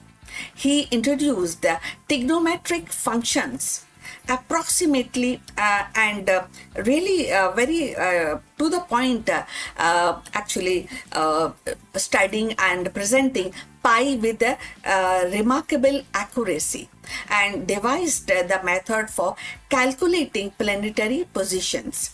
His equation implied a solar-centric system where the planetary motion could be explained more elegantly than by Earth-centric models. So these ideas traveled far beyond India, translated into Arabic into Arabic language. It was taken by Arabs, and Aryabhat's work into an Islamic world. No, so this is how these ideas generate worldwide. So where the scholars they expanded upon his insights, and centuries later, fragments to its knowledge influenced by some of the fragments also influenced European thought and forming part of intellectual soil from which picked up by Copernicus heliocentric model that would grow later, and we know all this. All of us know about this. So Aryabhat's heliocentric model also feels the prophetic in the age of space exploration. So by placing Earth as one planet among many, he reframed humanity's place in the cosmos. Today, as astronaut prepares for Mars mission and telescopes peer into distinct galaxies, his insight remind us that Earth is not the center of existence, but a part of a vast interconnected universe. So in 2026, this perspective is more urgent than ever. So climate change, geopolitical tensions, and AI-driven transformation all demand a planetary consciousness and awareness that Earth is fragile, finite, and not the axis of all the things. Aryabhat's heliocentric courage became a metaphor for humanity and responsibility in the modern age. So Aryabhat's heliocentric leaning were not merely scientific hypotheses, they were act of intellectual bravery. To suggest that Earth itself was in motion and was also a challenging the deepest assumptions of his times. In 2026, as we grapple with the AI ethics, planetary colonization, the global collaboration, Aryabhat's example reminds us that the progress begins with questioning obvious. So his story is not just about astronomy, it is about courage to see things differently. And in that sense, Aryabhat's heliocentric revolution continues to orbit our imagination, urging us to look beyond the familiar and embrace the infinite. So we have come to the end of this video. Please like and subscribe our channel. And we look forward for your comment on this topic.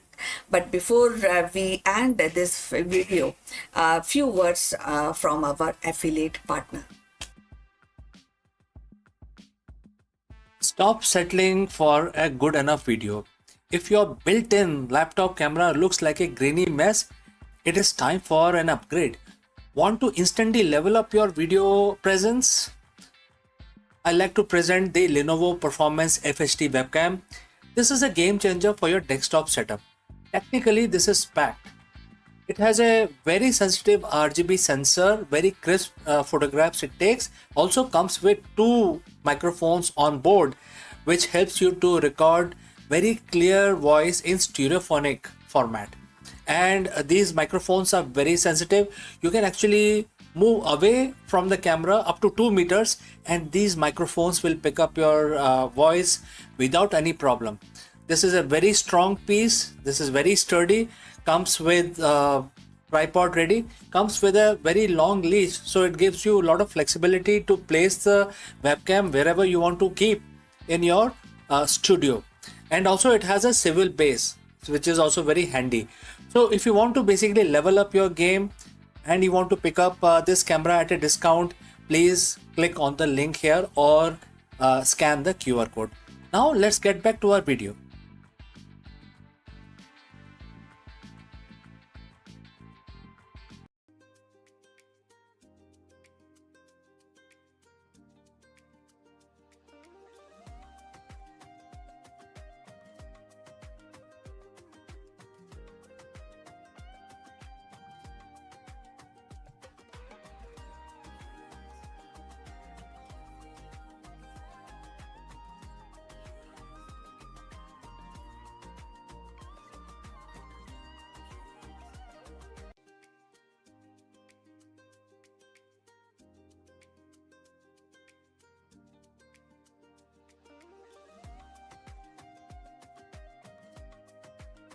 The idea of robots living alongside us has been belonged to the realm of science fiction.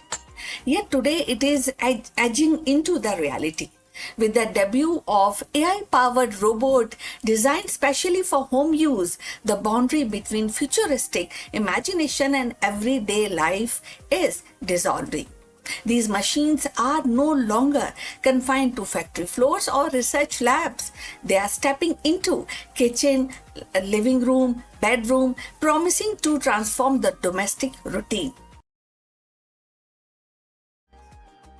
The debut of AI robots for domestic use is not just a technological milestone, it is a cultural one also. It sparks curiosity, inspires hope, ignites debate. So, are we welcoming helpful assistants into our lives or surveillance device disguised as a companion? The answer may shape not only the future of our household but also the broader relationship between human and intelligent machine. Artificial intelligence has begun to step out of the research lab and corporate offices into the most intimate of the space, our home. So debut of AI powered domestic robots marks a turning point in consumer technology, one that blends convenience with controversy. So these machines are designed to handle everyday tasks, tidying rooms, monitoring energy use, assisting with cooking, or even offering companionship. And this appeal lies in the promise of freeing up time, reducing household stress, and creating a seamless, smart living environment. For many consumers, the idea of robot that can anticipate the need and act autonomously and feel natural is the next step after smart speakers and connected appliances. Yet that excitement is tempered by uneasy, and that is privacy debate over flared almost immediately. Unlike a vacuum robot that simply mop your floor plans, and these new AI robots can equipped with advanced sensory cameras, microphones. So they don't just clean, they observe, interpret, and learn. That means that they are constantly collecting data from household routine, personal habits, even private conversations. So for some, this feels like inviting a surveillance device into the living room. The questions become: who owns that data and how securely is it stored? So if you have reached this far, please inform us from which city you have tuned in and in which language you are watching this video. This will determine the reach of our channel. So going forward, the consumer interest is undeniable. Early demonstrations have drawn crowds, and pre-orders suggest a strong demand. Families imagine robot that can help elderly relatives, parents, and vision assistants with the childcare. And professionals see value in delegating some routine work. So, but alongside with enthusiasm, the critics warn of the risk of dependency and erosion of boundaries. So, if a robot can recognize emotions, respond to the stress, and adapt to the personal preferences, does it cross into the territories of replacing human interaction? So, and if the companies monetize the insight gathered from these robots, does the home cease to be a private sanctuary? So this tension between innovation and intrusion defines the current debate. On one hand, AI robot for home use could actually revolutionize the domestic life. It can provide easiness in the domestic life, making home safer, more efficient, and more responsive. On the other hand, they raise profound ethical questions about autonomy, consent, and surveillance. The debut of these robots is not just a technological milestone, it is a cultural one too. It actually forces society to grapple with what we value more: convenience or privacy, automation or intimacy. For now, the spotlight remains on consumer curiosity. The allure of futuristic living is strong, and many are eager to experiment. But as adoption spread, the conversation will inevitably shift from novelty to accountability. The home, once the most private space, is becoming the next frontier for AI, and how we navigate this frontier will shape not only our domestic life but also our broader relationship with technology. The arrival of AI robots in our home is more than a technical upgrade. It is definitely, as we are discussing, cultural shift. These machines promise efficiency, they also promise safety, and even the companionship, yet they are that is a challenge of our notion of privacy, intimacy within the household.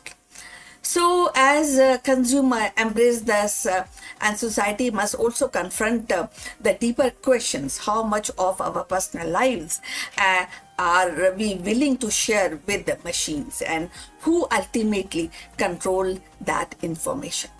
So that is that whether they become a trusted helper or controversial intruders will depend only on the technological itself, but also value we choose to uphold as we invite artificial intelligence into our most private corners of our lives. So we have come to the end. Thanks for watching. Please like and subscribe our channel, and see you in the next one. But before we close this live streaming, few words about our affiliate partner. Stop settling for a good enough video. If your built-in laptop camera looks like a grainy mess, it is time for an upgrade. Want to instantly level up your video presence? I like to present the Lenovo Performance FHD webcam. This is a game changer for your desktop setup. Technically, this is packed. It has a very sensitive RGB sensor, very crisp photographs it takes. Also comes with 2 microphones on board, which helps you to record very clear voice in stereophonic format. And these microphones are very sensitive.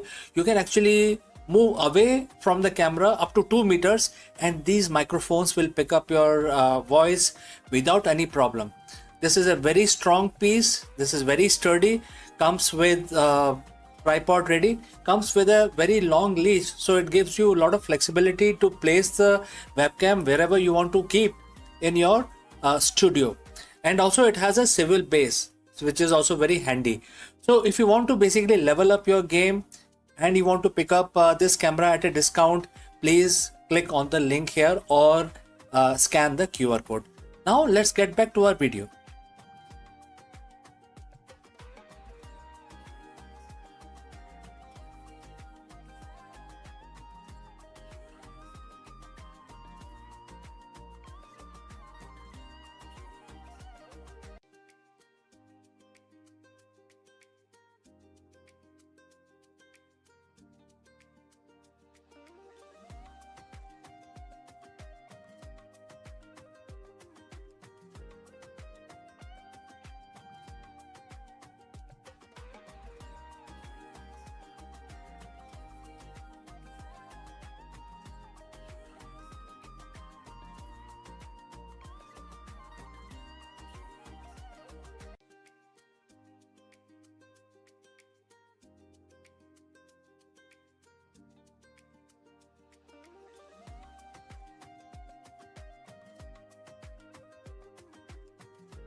The vast expanse of India's mythological and spiritual heritage, Jamadagni emerges as a figure who embodies both wisdom and strength. A sage of Bhrigu lineage and one of the revered Saptarishi, he was not confined to meditation alone. His life was a rare fusion of scholarship and martial mastery. Jamadagni's household was a sanctuary of Vedic learning where the sacred hymns were preserved, transmitted, yet it was also a place where the science of weaponry, the art of warfare were refined into discipline of dharma, that is righteousness. His bow, saranga, and his knowledge of Dhanur Veda symbolize the union of intellect and arm, teaching the weapon are not instrument of conquest but the guardian of righteousness. Jamadagni's life was not merely about personal achievement, it was about shaping the legacy that would endure through his son Parshuram, the warrior sage who carried forward his father's vision of dharma defended by strength. Thus, Jamadagni stands at the crossroad of meditation and battlefield, of the scholarship and strategy, reminding us that the true greatness lies in the harmonizing wisdom with power.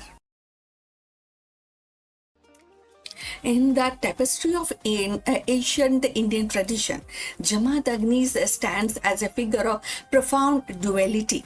At once a sage immersed in spiritual wisdom, and the other part he is the master of martial science. His life reflects the delicate balance between pursuit of knowledge and the necessity of defense, between the serenity of meditation and the discipline of warfare. Jamadagni's contribution to the science of weaponry and the art of warfare are legendary. As a descendant of great sage Bhrigu, he inherited not only the spiritual insight but also a deep understanding of martial techniques. Ancient texts describe him as a custodian of Dhanurveda, a branch of knowledge that encompass the use of bow, arrow, and divine weapons. His bow, Saranga, became the symbol of his mastery, later passed on to his son Parshuram, who wielded it into a campaign against the Kshatriyas. Jamadagni's teaching emphasized discipline, precision, and the ethical use of force that is also applies on warfare. It was not just for the conquest, but for the protection of dharma, which is righteousness. In this way, he elevated martial science into a sacred art and inseparable from moral responsibility. The bow of Dharma can be seen in the modern cybersecurity and AI governance. Our digital weapon, algorithms, data, and code must be aimed at protecting truth, justice, and not the exploitation. The legacy reminds us that the technology is powerful only when aligned with the ethical purpose. So if you have reached this far, please inform us from which city you have tuned in and in which language you are watching this video. This will determine the reach of our channel. So going forward, yet the Jamadagni was not merely a warrior sage. His spiritual and scholarly contribution are equally profound. As one of the world's revered Saptarishi, he played a vital role in preserving and transmitting the Vedic knowledge. His devotion to meditation, or spirituality made him a beacon of righteousness. His household became the center of learning. Legend recounts his ability to command nature itself, receiving boons from Surya, the sun god, and harnessing the divine cow, Kamadhenu, which symbolize abundance and substance. These stories reflect his stature as a sage who could bridge the material and the spiritual, guided by, and definitely that will help in guiding humanity towards balance. This was very important in the context of making the balance. If we think deeper and find out in 2026, that is actually more relevant. This continuity reflects how knowledge passes from one generation to the next, and today's AI pioneering inherit both innovation and responsibility. The art of war in 2026 is not just about weapon, but about navigating global conflict in cyber space, in trade wars, and AI ethics. Jamadagni's story reminds us that every new generation must weld its tool with wisdom. The tragedy of Jamadagni's death, slain by the men of King Kartivirya Arjun for refusing to surrender Kamdhenu, underscores the eternal tension between the spiritual authority and the worldly power. His martyrdom ignited Parshuram's vow to rid the earth of oppressive rulers, ensuring that Jamadagni's legacy lived on not only in a scholarship but also in action. Through his son, his teaching on weaponry, dharma were carried forward, shaping one of the most dramatic cycles in Hindu mythology. So Jamadagni's life thus embodies a rare synthesis, the science of warfare tempered by spiritual wisdom. He demonstrated that true mastery of arms must be guided by restraint, ethics, and devotion to higher principle. His scholarly contribution ensured the continuity of Vedic tradition, while his martial legacy empowered future generation to defend righteousness. And him, the sage and the warrior, were not opposite, but actually it is kind of a two face of one life dedicated to preservation of dharma, that is righteousness. Now, if we see in the context of 2026, this mirrors actually how nations and corporation debate the ethical use of AI autonomous weapon. Just as Jamaat Agnis insisted on restraining, today's leaders grappled with ensuring AI-driven defense system remain accountable to human values. So Jamaat Agni's life is a reminder that the pursuit of wisdom and the mastery of strength are not opposite paths, but a complementary one. As sage, he safeguarded the Vedic tradition, nurtured the scholarship and the spiritual discipline. As a master of weaponry, he elevated warfare into a sacred science, teaching that arms must serve the righteousness rather than ambition. His martyrdom at the hand of worldly power underscores the kind of softness of spiritual authority. Yet, through Parshuram, his legacy endured and ensured that righteousness would always find a defender. So in Jamaat Agnis, we see the rare union of scholar, warrior, and meditation, and of course the meditation and the battlefield.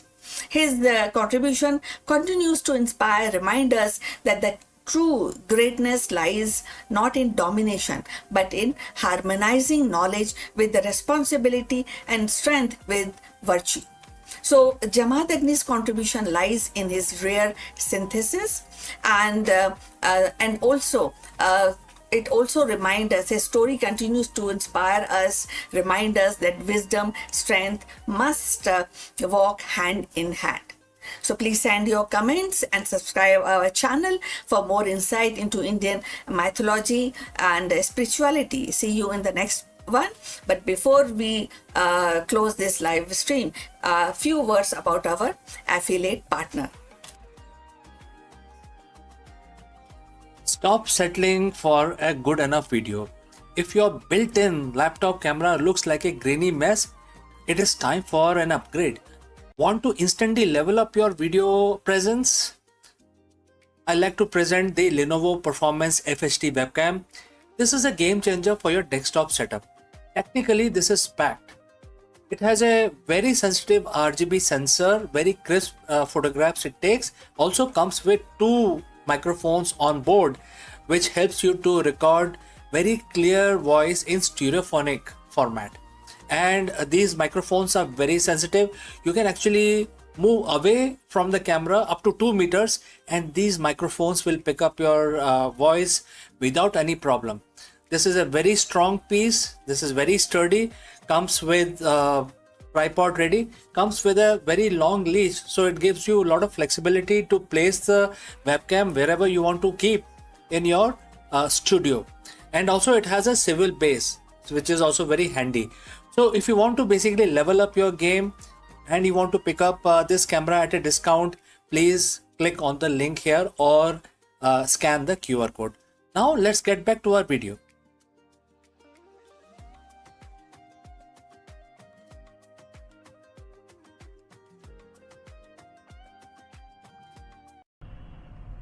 Friends, a very big question that we want to address today is, are we alone or are we just being watched? For decades, we have scanned the stars for signals, but new speculation from SETI and leading astrophysicists suggest a chilling possibility. It is already too late to hide. While we search for them, humanity has spent the last century broadcasting our presence to the cosmos. In this video, we dive deep into the great silence and why the latest breakthrough in technosignatures and planetary direction suggests that any advanced civilizations within 100 light years likely to already know Earth is a home to an industrial civilization. Let us explore this further. For decades, the Indian nuclear sector was forbidden fortress. It was state-run, shielded from private players, and largely close to the global capital. But in 2025, everything changed. The Atomic Energy Commission (AEC) just cleared a policy that effectively ends the nuclear isolation era by allowing up to 49% foreign direct investment, also known as FDI, in small modular reactor (SMRs). India has fired, starting a pistol for a multi-billion-dollar race. Why now? Well, the world is hungry for carbon-free base load power, and India has world most ambitious energy roadmap. We aren't just talking about a few power plants. We're talking about a $200 billion shift. Today, we are breaking down the global investor from the US, France, and Russia are suddenly lining up at the India's door. So, friends, if you have reached this far, please inform us from which city you have tuned in and in which language you are watching this video. This will help us determine the reach of our channel. Alright, let's proceed further.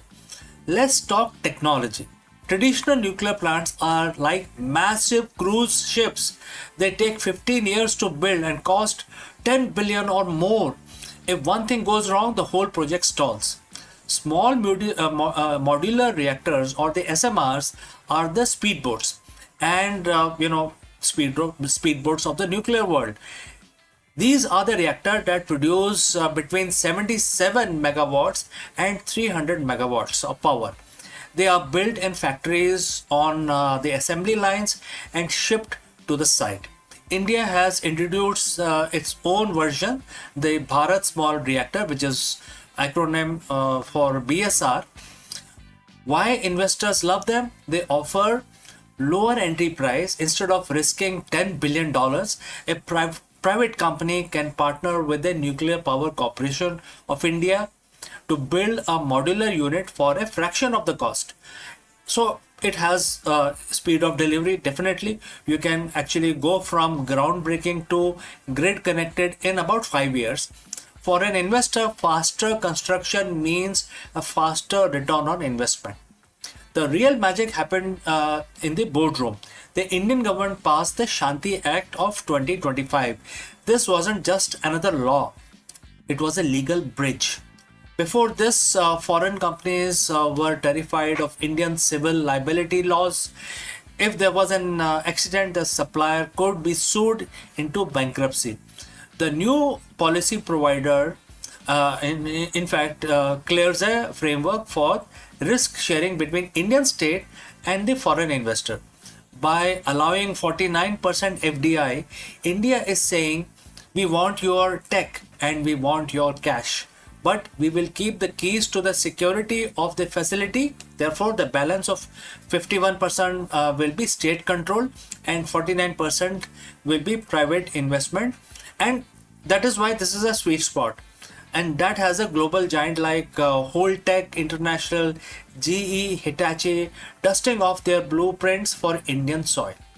The investment isn't just about technology, it's about demand. Indian economy is booming, and definitely it's also growing by leaps and bounds. And the rest of the world can only dream of at that kind of speed India is moving forward. We are building gigafactories for EVs, massive data centers for AI, and huge green hydrogen hubs. All these things have one thing in common. India needs 24/7 power. Solar and wind are great, but they don't work when the sun goes down and the wind stops, right? So SMRs are being pitched as the captive power sources. Imagine massive steel plants in Odisha or a tech park in Bengaluru having its own dedicated SMR right next door. Investors see this industrial demand as the guaranteed revenue stream. It is not just selling power to the grid, it is powering the future of the global manufacturing. Now let's talk about the long game. India has the world's largest reserve of thorium, believe it or not. The traditional reactors runs on uranium, which India has to import. But thorium, we have enough of it in our beaches to power the country for centuries. And what is the catch here? there's always a catch, right? You cannot just put thorium in a standard reactor. You need a breeder process. So SMRs are perfect test bed for this. By inviting FDIs into SMRs, India is accelerating its three-stage nuclear program. The global investors provide capital today for uranium-based SMRs are essentially helping build the infrastructure that will eventually run on thorium. It's a transition that could make India the OPEC of the 22nd century. So why are the global investors eyeing India at this point in time? It is a perfect storm of the clear policy, which is based on FDI, proven demand, which is the industrial growth, and the futuristic tech, which is based on thorium. India's goal is to hit 100 gigawatt of nuclear power by 2047. It's a massive mountain to climb, but for the first time, India isn't climbing it alone. With global capital and private innovation now in the mix, the atomic age of India hasn't just arrived. It is actually going to get onto overdrive. So friends, what do you think? Is opening nuclear power to foreign investment is a master stroke for energy independence or a risky move? Let me know in the comments below. Don't forget to like this video and subscribe for more deep dives into the tech and policy that is shaping India's future. Thanks for watching, and I will catch you again in the next one. Before I leave, a word about our affiliate partner. Stop settling for a good enough video. If your built-in laptop camera looks like a grainy mess, it is time for an upgrade. Want to instantly level up your video presence? I like to present the Lenovo Performance FHD webcam. This is a game changer for your desktop setup. Technically, this is packed. It has a very sensitive RGB sensor, very crisp photographs it takes. Also comes with two microphones on board, which helps you to record very clear voice in stereophonic format. And these microphones are very sensitive. You can actually move away from the camera up to 2 meters, and these microphones will pick up your voice without any problem. This is a very strong piece. This is very sturdy. Comes with tripod ready. Comes with a very long leash, so it gives you a lot of flexibility to place the webcam wherever you want to keep in your studio. And also it has a swivel base, which is also very handy. So if you want to basically level up your game and you want to pick up this camera at a discount, please click on the link here or scan the QR code. Now let's get back to our video. Well, stop imagining. On April 20th,